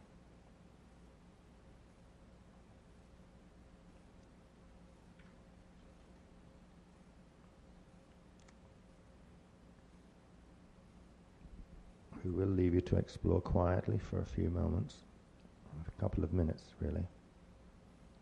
But just want to mention that in this space, you can request audience with your own Ecka L'Ettore seed self, or your D12 Christos, or with Ma'a, representatives of the Adandrea, or any of the Iani or Christic Ecka or Veka races. You can invite others to the space, children, family, loved ones, pets, neighborhood, country or race collectives, for healing, education, and even conflict resolution, if all participants' Christos selves are willing. This location is also perfect for access to the outer chambers of the Ecka Library, which contains personal Ecka monadic records, and any of the 12 primary Ecka Heliotalic liquid light healing templates, signet seats embodied within your Ecka body anatomy.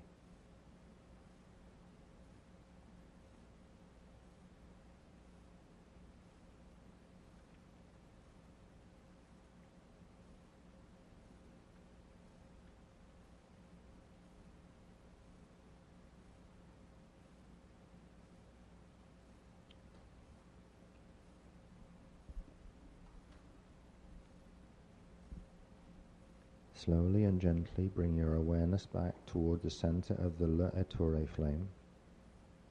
You can return here for a longer time later at your own convenience with a copy of this technique. Observe the flame as it radiates pale gold and silver emerald green light that dances over a rhythmically undulating liquid pale silver sea. The undulating liquid silver sea forms a horizontal plane floor, as it would be, within the midsection of the L'Ettore flame Akasha standing wave. Step forward now and walk across the plane of the liquid pale silver Maharic sea, moving slowly and graciously towards its center, beneath the central tip of the L'Ettore flame. As you approach the center of the silver Maharic sea plane, notice here that the hues of frequency become a blend of emerald silver with just a hint of pale gold light that forms a faint emerald silver mist in the shape of an Akasha capsule in the center of the L'Ettore flame. This center point, the Akasha capsule of faint mist, is the location of the personal silver sanctum Eros flame that connects the personal 15-dimensional density body to the L'Ettore aspect of the Amareya flame. Walk forwards now and enter the silver sanctum Akasha capsule of emerald silver mist and into the center of the L'Ettore flame.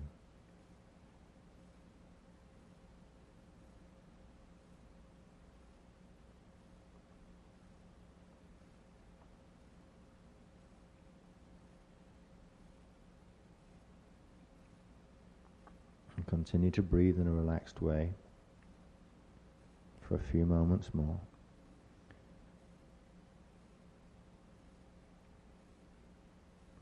We're about to prepare for a sequence of long, slow, deep breaths. Now continue to breathe easily, and as you do, bring the outside edges of your physical, that's your 3D hands, together to form a bowl shape. The edges of your right and your left hand together, making a bowl, little bowl shape, and lift your hands like this to a position just under your chin and in front of your azare, which is positioned around the area of the clavicle or the thymus in the upper chest. So bring your hands in this fashion up to your Azure in any way that feels comfortable to you. Hold this position in 3D and return your attention to yourself within the Eros Flame Silver Sanctum in the L'Ettore flame, noting that the you standing there also has hands cupped in exactly the same way as you do here.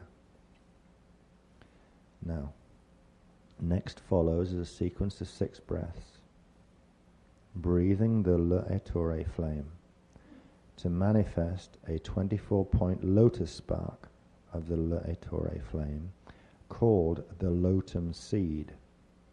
And this breathing will be into your own cupped hands in both locations, in effect. On each slow and deep in-breath, intend that you draw frequency from the L'Ettore flame around you, literally, and the Silver Sanctum too, on a 24-point axis into the Azure. So just intend that you're breathing through the 24-point axis. Don't worry about detail, angles, lines, or anything. Just say to yourself, I'm breathing a 24-point axis now. So breathe from the L'Ettore flame around you, not yet, and the Silver Sanctum on a 24-point axis into the Azure, paying particular attention to the vertical axis way, way, way up above your head at the Akasha tip of the L'Ettore flame. On the out-breath, you will release the breath slowly and gently into your cupped hands, imagining the frequency building up each time, creating a swirling vortex of pale emerald, pale yellow, silver violet energy. On the final 6th out-breath, you will push the breath into your cupped hands a little more forcefully to rapidly accelerate the rotation speed of the vortex ball in your cupped hands.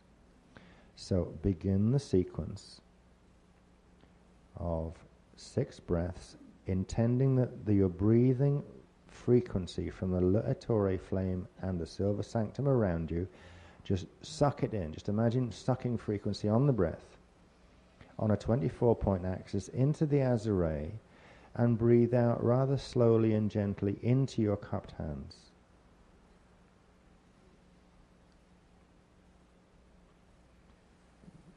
Breath 2, out gently. Breath 3,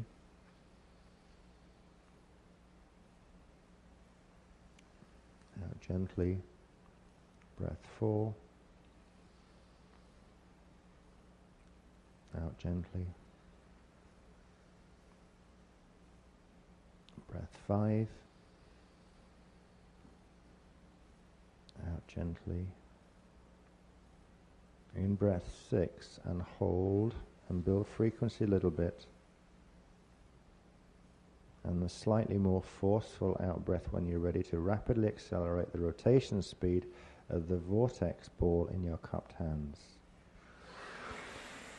On this breath, the spinning vortex of pale emerald, pale yellow, and silver violet energy rotates so fast that it suddenly flares up in a ball of silver white light the size of a melon. You may feel significant heat in your palms as this happens. The flare remains for a brief moment before subsiding to reveal a ball crystal about 1.5 inches diameter, with a surface formed by 24 facets.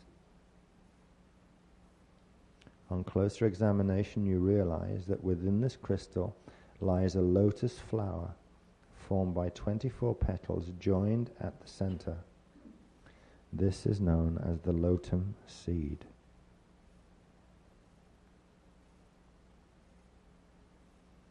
You can relax your physical hands now and return them to your lap if you wish. As we now prepare to leave this location for a while, so in your own words and in your own way, offer thanks and loving gratitude to the living L'Ettore flame before we commence the next breathing sequence.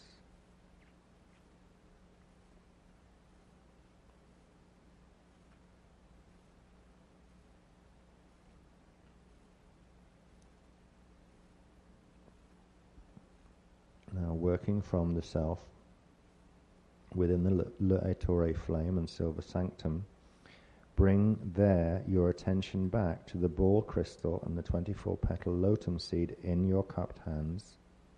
You don't need to move your physical hands here unless you want to, but you can if you wish. Focus intently on the ball crystal containing the lotum seed. Focus intently on it and prepare to take several rapid, deep breaths, one after the other. I'll describe them first. Inhale and pull pale emerald yellow frequency from the akasha tip way up above your head. Exhale into the center of the crystal. Inhale again from the akasha tip. Exhale into the crystal once more. Inhale from the akasha tip, and then hold this breath as long as you comfortably can. Then exhale into the crystal and inhale immediately, bringing the crystal and your 3D hands up and into the azure. Okay, so we're going to do the breathing. I'll run through it again for you. Okay, so with your attention back on the ball crystal and the 24-petal lotum seed at its center, focus intently on it. Inhale and pull pale emerald yellow frequency from the akasha tip way up above your head. Without pausing, exhale into the center of the crystal. Inhale once more, pale emerald yellow frequency from the akasha tip. Exhale into the crystal. Inhale once more from the akasha tip, and hold this breath as long as you comfortably can. Then when you're ready, exhale into the crystal and inhale then immediately after, bringing the crystal and your 3D hands up and into the azure.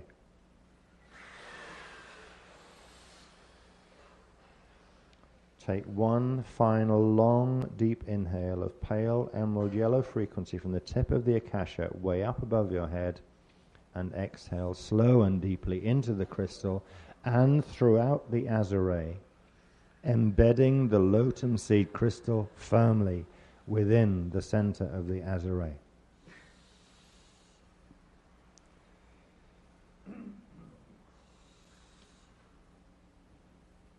Just breathe easy for a few moments and continue to hold the lotum seed and ball crystal in your awareness. We are about to return this and your tiny cells to the physical body by utilizing the golden silver 1 column, which emerges in the Eros flame, to move vertically downward and into the physical body from the position you're in now within the Etheric flame and the silver sanctum. This column exists below the position you're occupying there. Now prepare to take one long and deep breath from the Etheric flame on a 24-point axis centered on your azure and lotum. Keep the lotum in your awareness en route to your physical body. Inhale the Heliotalics, hold the breath for as long as you can, build charge, and then using a very forceful exhale, push the tiny self, carrying the lotum crystal at the azure, down from the silver sanctum, down through chakra 14, down through chakra 11, and so on, back into your body. Now, we'll do the breathing together. All right, ready? Now, take one long and deep breath from the Etheric flame on 24-point axis, breathing into your azure and the lotum seed there. Keep the lotum in your awareness, hold the breath for as long as you can, build charge, and when you're ready, use a very forceful exhale to push the tiny self, carrying the lotum crystal within its azure, down from the silver sanctum, through chakra 14, through chakra 11, 12 inches above the head, down to the rear of chakra 8, emerging diagonally from out the top of the back of the head into the pineal. So go. Well held. Now breathe gently for a few moments as we prepare for the very final stage. Take several field charging breaths in your own time, bringing heliotalic frequency from and into the azure and lotum crystal on a 24-point axis.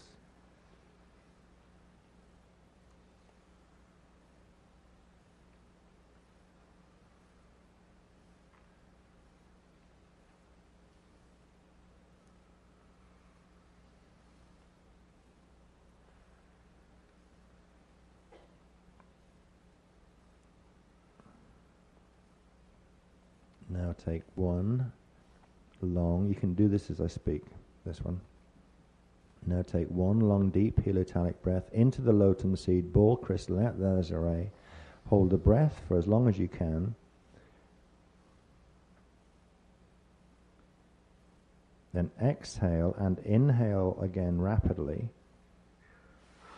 pushing the lotum seed ball crystal down and into chakra 12, the earth star, 6 inches below your feet. The inhale is to return the lotum seed back to the Azure. Repeat this rapid inhale, hold, exhale breath, this time pushing the lotum seed ball crystal down and into the gold star crystal seal held within chakra 12, 6 inches below the feet, and again rapidly return the lotum crystal to the Azure.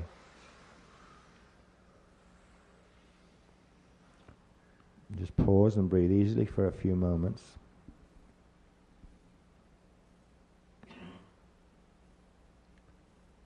Inhale 24-point heliotalic frequencies, long, slow and deep, into the lotum ball crystal. Hold briefly, and when you're ready, exhale, forcefully pushing the lotum crystal down into chakra 12, 6 inches below the feet.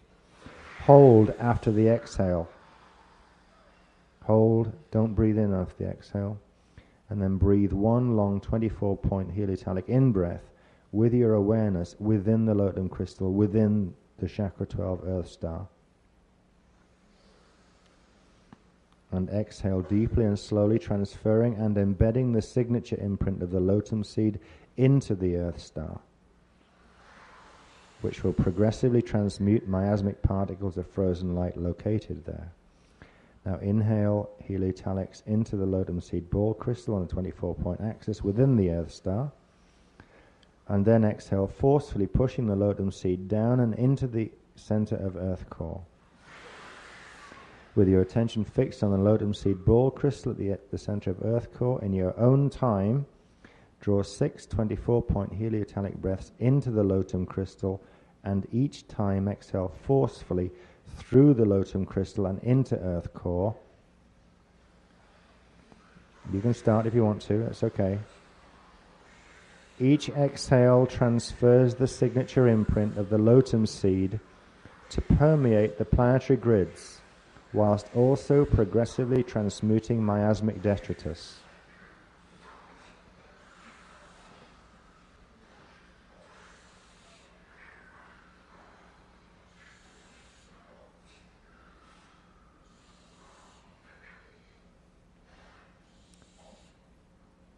Now from this position with the lotum seed at earth core, we'll take one final 24-point axis heliotalic in-breath, and we're going to pull the lotum seed ball crystal all the way back on this breath and into the Azure, and hold the breath at that point.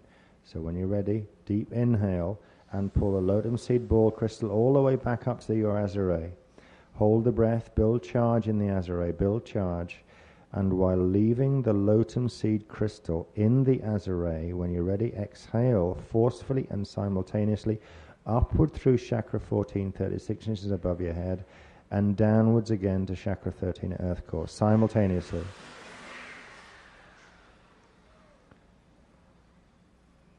And just relax and breathe easy now. Just relax, we've done, we finished the work. Just breathe easy. And in your own time, slowly return your attention to the room. And when you're ready, gently open your eyes.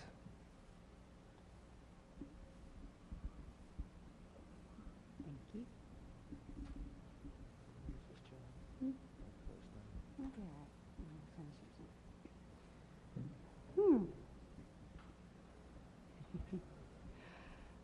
I find the Radial Flame visitation techniques, you can get really spacey feeling with them. I was breathing. I think it's the breathing alone could probably do that to you. Anyway, I'm going to come back into focus here. Now, this particular technique is the beginning of visiting a place that exists within yourself, within the anatomy of your spiritual body. In the type of workshops that are Gridmasters workshops, we will deal with, as we have progressively, in the dance floor program, the more, let's say, external aspects of anatomy, where Kathara grids were dealt with on the planetary, galactic, universal, and beyond levels, where Kathara centers were called stargates and those kind of things. We're going to deal with in the Kathara program the same precise anatomy, which is the structure of creation itself, as it applies to inside, to our spiritual bodies, mental body, emotional body, spiritual bodies. The place that we just visited exists in both places, both within you and also in the more macrocosmic aspects of the Ecka worlds. But it is a place in the Ecka worlds that each one of us are connected to, that each one of us birthed into manifestation here from. Regardless of what path one ended up on, we all started from there to get here. So it is a very special place within ourselves. It's reawakening our original seed. And from that seed, many, many things can be accomplished, including restoring the natural living light flow. And for those people who are evolving on the Shona imprint, you can still provide, through the Shona field, organization of light units, which is different from the living Shale light units. You can still provide a guiding beacon that wherever you may go, you are still connected to home. Because regardless of what in your karmic history you might have done to your template, to your shields, to your seed atom, here, the indelible imprint of that will always exist in the base shield of the Ecka. So there's always a memory line that while you are a manifestation, you can remember is there and connect through the Etheric flame. These flame journeys can be very, very interesting. Getting into the flame, like going there and visiting it and sitting within it, you can find that you can request private room where nobody else, even though there's a billion other people visiting the Etheric flame on the macrocosmic level, only you can visit the part that belongs to you, and anybody else that wants to come into that has to ask you if you would like it to if you would like company. So you have a perfect private audience with your own God source spark here and the consciousness that's embodied within it. Even if you can't fully ever anchor that full consciousness in the body again, you still can go sit within it and project your consciousness there to it.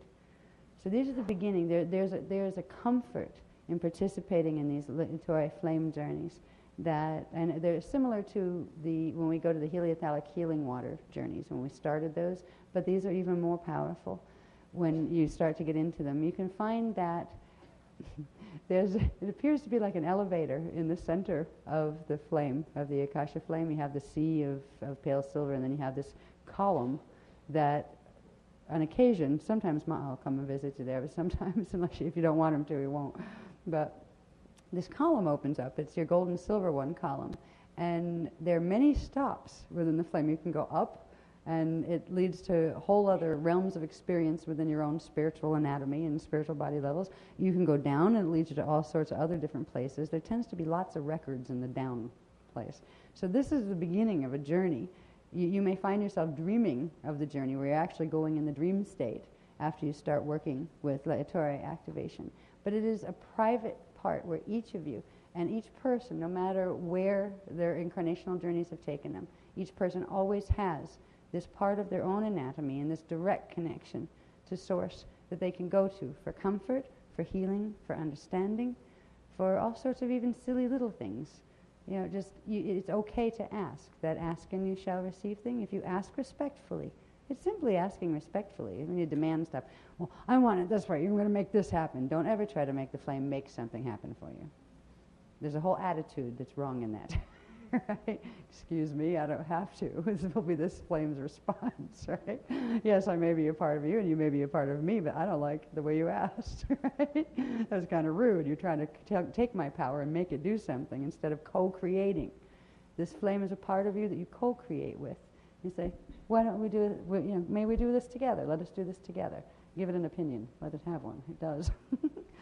Now, these flame activations, just like all of the technologies we work with, people coming in new from like Kathara 1 may kind of go, what are all these wild symbol codes that we use, these funny breathing techniques, visualizing all sorts of things, little bodies going up, down, sideways, and all sorts of things.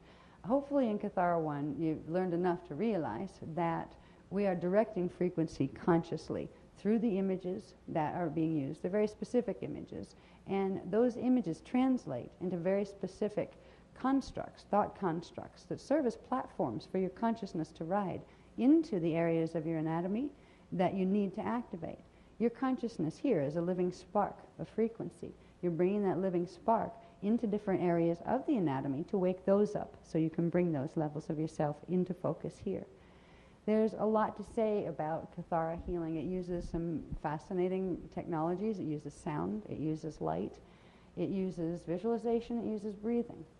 If we look at the other things in the holistic healing modalities that are available, some, like Reiki, use symbols.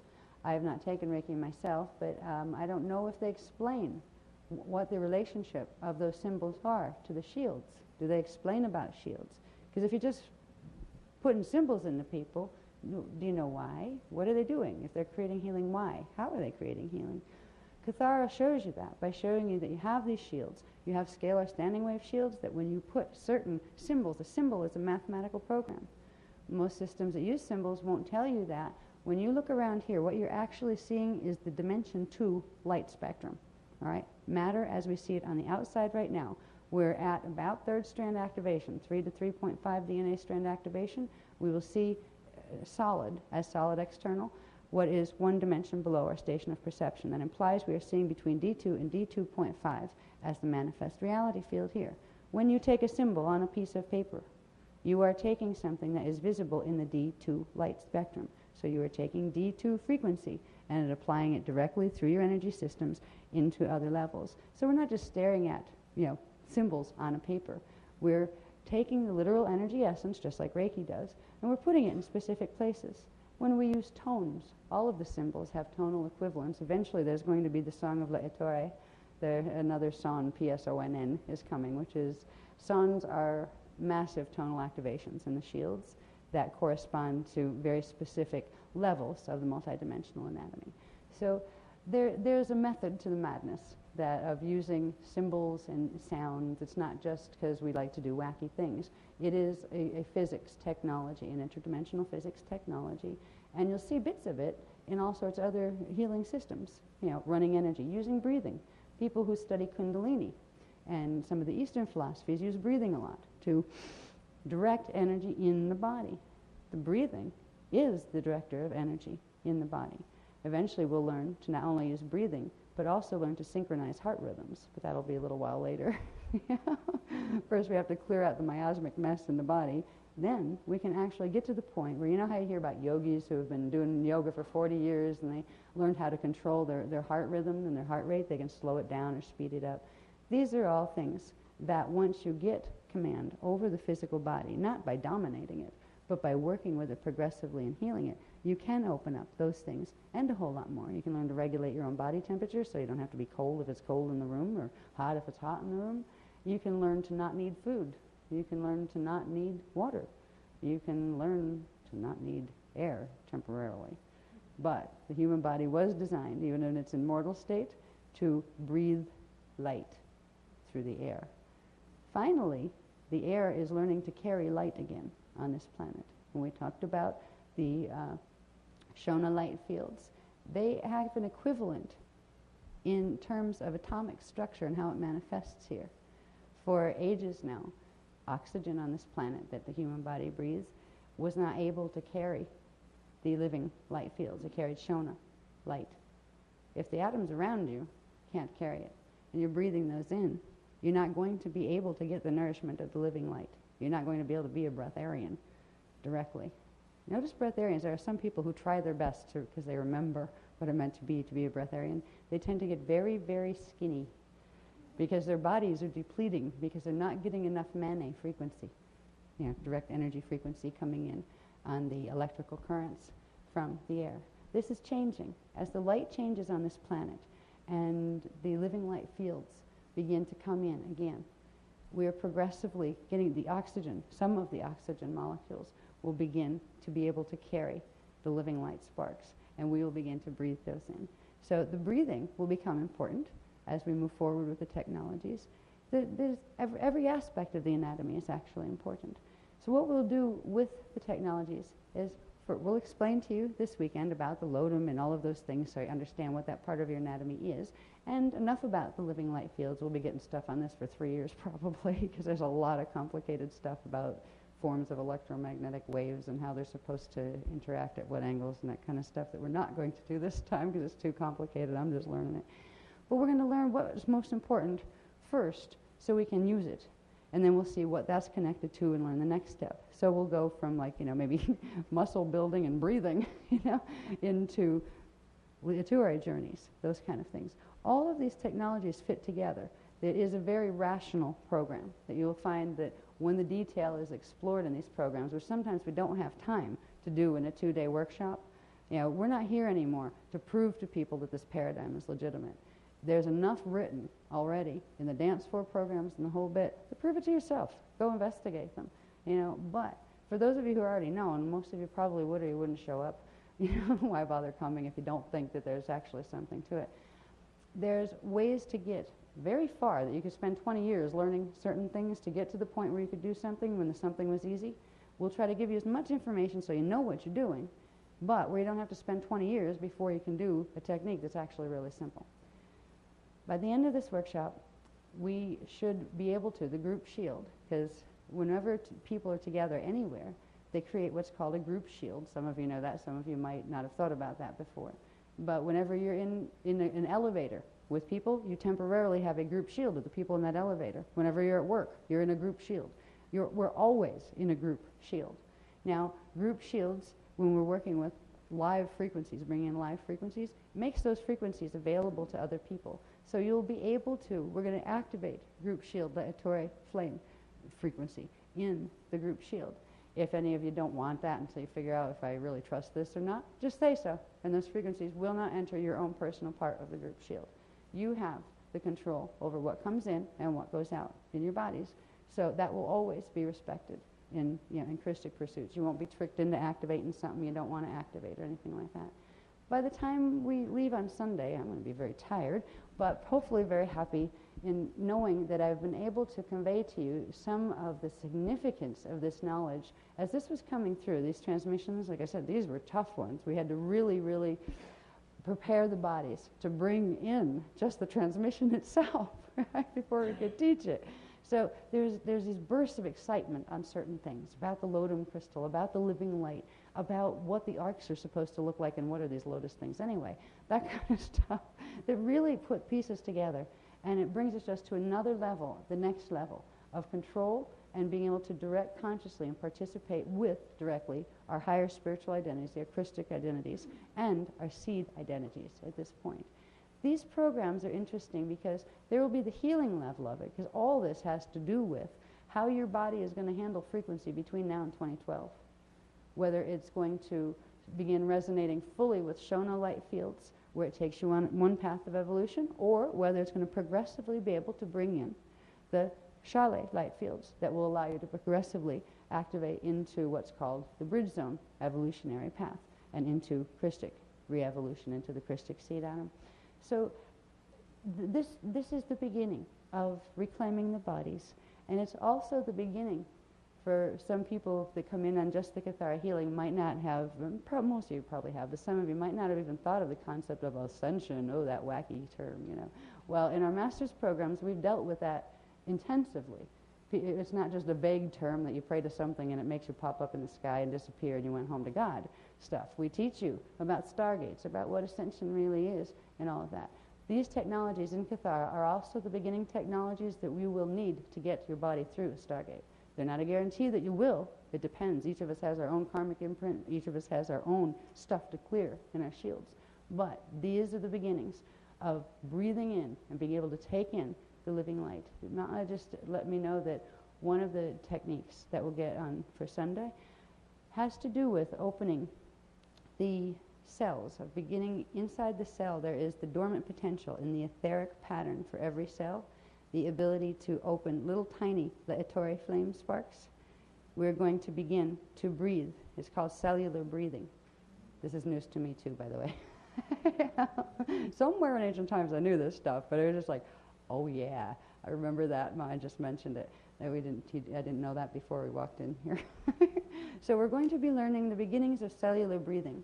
If we could look at each little cell in our body, each little molecule, even each little atom, as a receiver of light, be it Shona light or Shale light, we begin consciously breathing, opening those little tiny lines of light into each of the cells. This has to do with the meiotic and dyadic grid, opening the meiotic and dyadic grid and clearing out the miasms that are in the way of those conduits being opened. So he tells me the height of our workshop will be opening cellular breathing. And you know, we've played with 6-point breathing and then 12 and 24-point breathing. I wouldn't even try to count how many points cellular breathing is going to be. Think of how many cells in your body. Think of how many atoms make up those cells in your body. Right? It's really atomic breathing. And when it's raised up to the D2 elemental level, it becomes cellular breathing. This is more than just opening the spaces between the cells, which is a type of breathing that I've fallen into occasionally, where you can actually feel the air. It's like wind from outside moving through the spaces between your cells. This is not only opening that, but the spaces inside of the cells as well, which gets into activating and opening the Manu windows, which we've talked about in the dance floor program, and we'll introduce briefly also in probably tomorrow's program as we cover flame body. So this is the beginning of being able to hopefully see some real changes in the physical bodies. I was quite amazed. I was very, very pleased at the changes with a little bit of work and exercise and running the frequencies. It's like my body shape-shifted in 3 weeks. It took 3 weeks. I don't know how much miasmic buildup I'd had on, because I never was into weighing myself or anything, whether I was thin or not. But I completely changed shape in 3 weeks, just working with these and basic exercise. And no more than 2 hours of exercise through a whole day, only for 2 weeks, and then it went to like every other day or something like that, where it's just like crash course for 2 weeks to build frequency. And it was really funny. The 2 hours took 6 because I had to take like an hour's break in between every 45 minutes or whatever, because I had no strength or anything. So this is the beginning of getting our bodies back. And I have a feeling there's going to be a lot of joyful surprises progressively. This corresponds on a larger level with the year that's the anchoring of the first planetary Ruche pillar. They told me something about the urgency feeling that I mentioned before, where there seemed to be in the indigo shield a little bit as like now or never, start to get fit, like do something to get, move toward physical fitness kind of thing.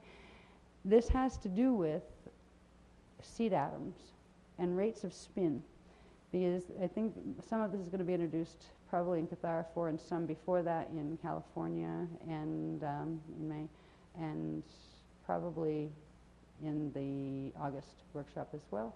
They're going to introduce seed atom spin in relation to the planetary frequencies that are coming in with both the Shona and the Shale light fields, which means to anchor the Shale light fields, your seed atom. Now we'll talk about seed atoms tomorrow. It's a part of your Kathara anatomy. Right? Your seed atom is going to be able to need to spin at a certain rate of speed to hit a certain minimum speed to be able to pick up light of that speed. So there's a progressive need to amplify our fields to create bioresonance adjustment to the planetary increases in frequency as they go up. The planetary frequencies are going to increase with activation of each of the 12 Ruche pillars.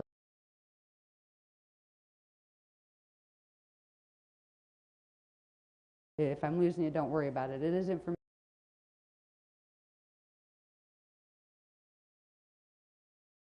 Hetharo and Hethalon on the planetary level and what that's meant as far as frequencies coming in.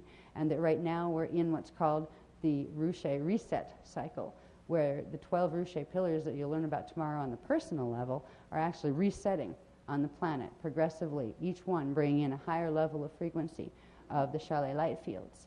So what we're doing really with Kathara is it's very timely. We're allowing our bodies to begin harmonizing with the frequencies and the time shifts that the planet is going to be going through between now and 2012, so our bodies can stay healthy in the planetary environment. Because if your body gets more and more out of sync, where your frequency stays lower and the planet keeps rising, it's going to stress out your biosystems, and that's going to result eventually in deterioration of health. And that applies not just to you or anybody in this workshop, but to everything on the planet. So it's really very timely, the Kathara program. I think, well, I've already gone probably an hour over between all of us, over what we were supposed to do in our introduction tonight. But I hope I've given you some idea and not lost the Kathara 1 people too much. All right, we'll catch you guys up tomorrow where some of the words that you've heard and things that we're talking about that seem out there, you'll see where they fit more. And realize, too, that if there's still blank spots, there's a whole, 2-year program that was called the Dance For program that is available on videos and different things where you learn pieces of all this stuff. You're getting the crash course tomorrow in what this stuff is so you can get to the next level, so you can use the new technologies. So by 2005, this is the year that Pillar 2 is supposed to begin activating in the grids. All right, when that frequency starts spreading through the grids, Pillar 2 is the D2 frequencies. That is the elemental kingdom. That is the light field you see as manifest physically out here. All right? If there's going to be a time when there's going to be some interest, that you might notice some interesting changes taking place because of these frequency shifts, when the body's physically, when the body on the mass level will be most apparently affected, it will be during Pillar 2 activation. So we're being guided to strengthen our bodies and our systems in preparation for that elemental plane activation on Earth that is going to take place, whether or not we want to hear about it.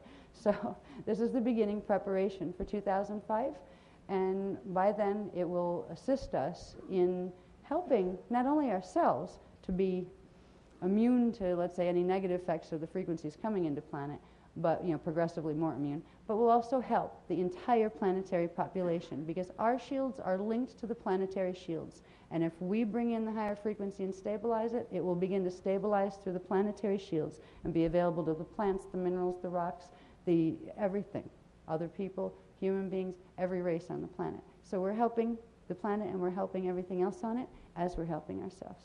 So I'll say good night for now. And I believe we're aiming for 10:30 tomorrow morning. Yeah, we're going to go back up and work. Thank you for joining us, and welcome all you new people, and always welcome all you guys that have been here for a while. We love you, and thanks for coming.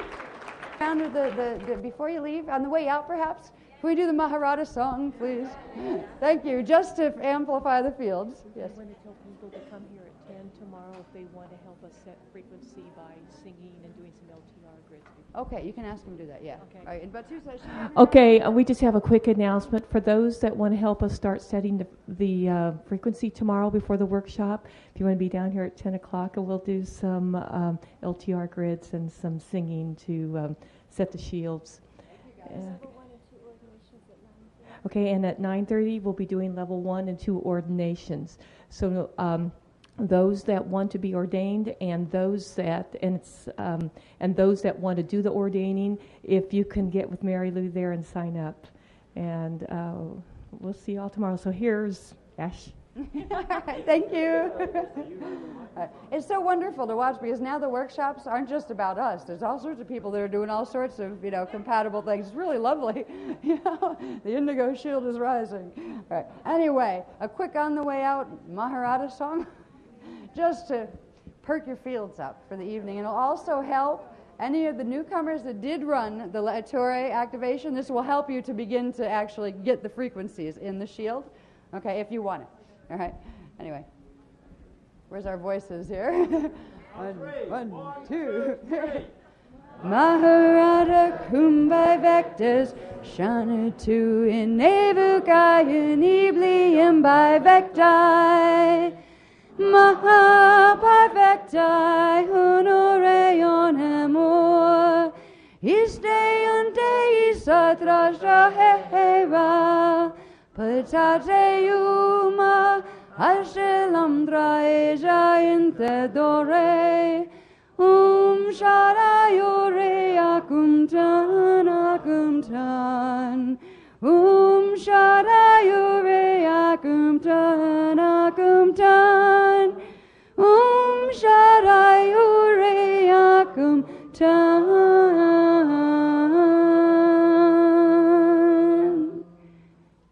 Thank you.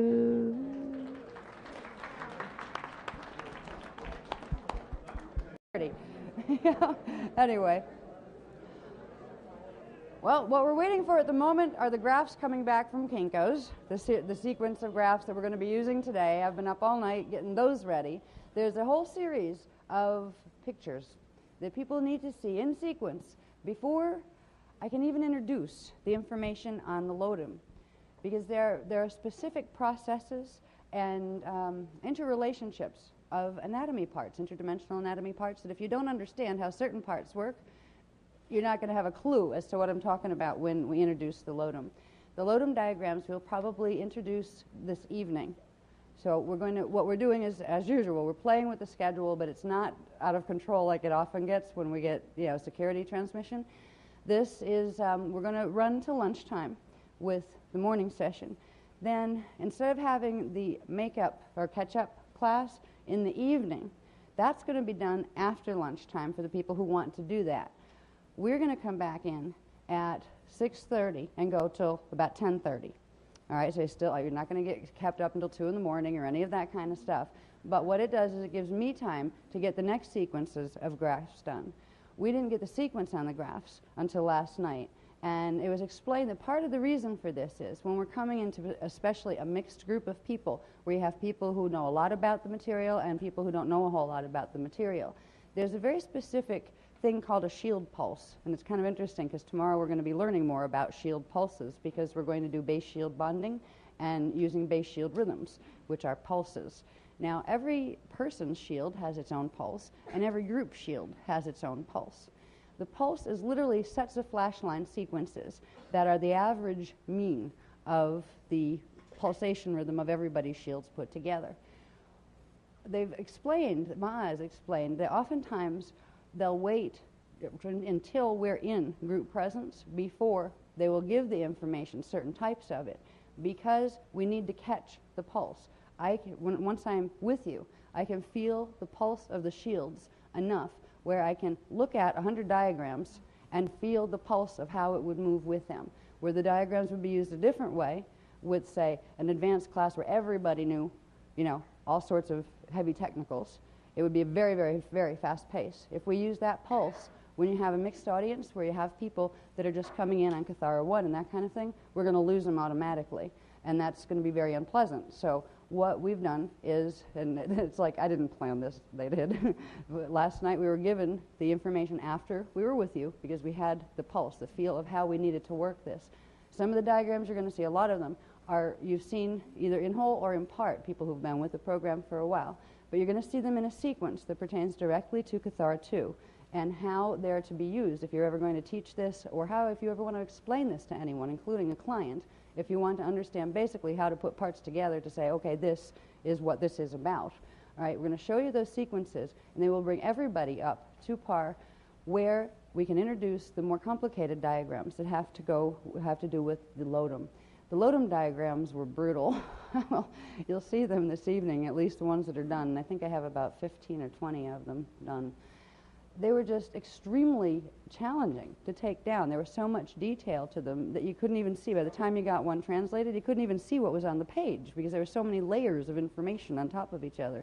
And then, of course, you have to peel the layers off and pull it apart so you can see what it was. So those type of diagrams, if you don't understand shields, you don't understand Merkabas, you don't understand how all those parts fit together, you don't understand the Ecka-Core body and the primal currents and the primal source currents, you're going to be lost in space when it comes to understanding this thing that looks like a lovely flying machine that is actually in your auric field around you, and it's your natural direct connection to source. The Lotus information is really exciting because it's the DNA activations that we are going through have been running on a subharmonic activation. That means only sub-frequency bands of the frequencies we've been activating are getting through to the DNA template. This subharmonic activation is due to the Shona distorted light fields that are within our bodies and also surrounding our bodies. It's like you activate certain things in the DNA, it pulls the natural currents through, but those currents have to poke holes in the distortion fields. So it weakens them as they're coming through, and it reduces them as they're coming through. This is the first time we have enough frequency generated where we can actually go for activation of the Lotus itself, where we can actually begin the shift. If you think of the Lotus as a large crystal around your body and also has smaller sets of them inside of your body, Those smaller sets of them are controlled by the larger one, and the larger one will tilt its axis to whatever the planetary one is. Now, if you think about the planet and what we know, what science tells us, it has a 23.5 degree axis shift compared to the solar axis. All right, that's what gives us the ecliptic. It also has an 11 degree shift past that of the magnetic fields. This is not normal. It may be organic on the planet at the moment, but it is not a natural alignment. The planetary shields have big problems, and the big problems are caused by Shona transposition filters that are literally surrounding the planet in the atmosphere. When we incarnate here, we immediately get imprinted with those Shona fields. And right now, we have our Merkabas partially tilted to that same off-axis alignment. If we want to connect directly with the full power of our Lotum and our full Eka self and our beyond our Christic connection, our original Christ K-R-I-S-T connection, beyond the C-H-R-I-S-T connection, if we want to make that connection, it cannot be done while those Shona distortion fields are still changing the angle of the vortices of frequency that come into the body and into the brain. So for the first time, we've generated enough frequency subharmonics in the DNA template to be able to go after the Shona fields themselves, where we can literally activate our base shield and bond our own Lotum crystals to that. It will pull our axiotonal lines back into polarity alignment. Because right now we're all walking around in bodies that have the axiotonal lines, the meridian lines, the radius lines, the natus lines, all of those energy lines that run through the physical organ systems, the physical body, the bone systems, and the etheric template. They're out of alignment. They're out of magnetic alignment, and they're out of electrical alignment. They create a distortion field within the body itself. All the little crystals inside are lining up on the twisted axes. And this is going to be very dangerous between now and 2012, because the frequencies that are coming in on the planet, there are good ones, and there are ones that are not very good for your health. And the ones that are not very good for your health are the ones that will plug in at that 23.5 degree axis shift and the 11 past that axis shift. So for the first time, we're being given the information we need to be able to change the alignment of the axiotonal lines by bonding them to their natural, what's called base shield imprint. So this is very, very sophisticated stuff. I mean, you should see the piles of notes that we don't even have time right now to synthesize as far as technicals. It came down to, all right, beloveds, what do they need to know most? Because I don't have 2 years to put this book together, because literally the technicals were that intense. We've reduced it down, and reduce it is really taking the most important aspects of the information, showing you how the stuff fits together, how it works, and what you need most to know how to do about it. But there's tons of other information that's not even down off the plates yet that explains stuff that physicists would really like, as far as how this goes into atomic structure, how this affects quarks and atoms and the formation of things like that, what it does to the matter base out here, links of light rays, links of radiation, where the gamma ray spectrum plugs into all of this. There's all of that level of very heavy technical translation. Right now, all that would do would be get in the way of what we need to understand in practical terms. It'll be there, and eventually, if there's time, we'll translate it. But at the moment, what we've translated is the information that will help you understand what the Lotum is, that is part of your natural anatomy, and understand what it's doing right now and why it needs to shift back to its natural alignment in order to allow the frequencies and your consciousness from the higher levels to be able to begin coming in to the body progressively. It is reclaiming the physical body structure. And we have waited on this planet for thousands and thousands of years for this time to come. So there's an excitement and also an urgency in some of the information. The reason it's so hard to pull from the plates right now is the planetary grids are actually having a hard time holding the frequency lines. The Shona fields on the planetary level are activating progressively since August 12th of last year. Excellent, thank you. Now, because of that, if you look at, you know how sunspots in solar storms can mess up satellite transmissions on the planet? Well, Shona distortion fields do the same type of thing, but in a different set of frequency bands. These fields interface with the biofrequency bands that the body runs on, the DNA runs on, and the mental wavelengths run on. So we get interference. The plates, the CDD plates, run on those same interdimensional currents. So when the frequency comes in, it's just like it hits a solar storm. where it gets fragmented and you get bits of transmission and it gets transposed. This was very, very difficult this time to pull. It was actually making me physically sick trying to pull it through the activating Shona fields. But we managed to, the exercise helped a lot with that. We just really charged and amplified. Then we go and we'd take down a half hour's worth, start to feel sick again, go exercise more, or go to sleep and, you know, like go out and imprint it and bring it back in that way. So these Shona fields are a real problem.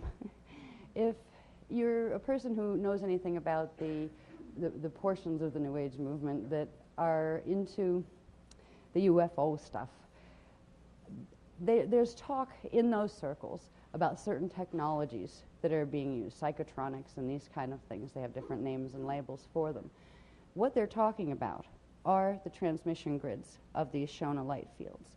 There are some in scientific circles that actually know they exist, and they know how they work.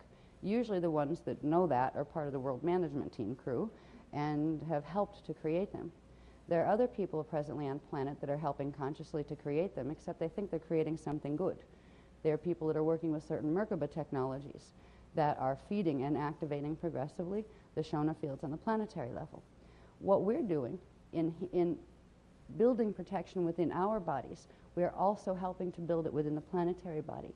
So at least part of the Earth's grids will become free of that type of interference. And for the first time, we'll be able to anchor the true living light fields. That's going to change our biologies. It's going to change the clarity that we can have in our minds, in our thinking, in our spiritual connection. And that's something to look forward to. There's going to be things that we talk about in California, in the California workshop, where we get into the big picture of the Shona fields a bit more, where we talk about the word I can't say, broadcasting station. It begins with M and ends with ick. Right. All right.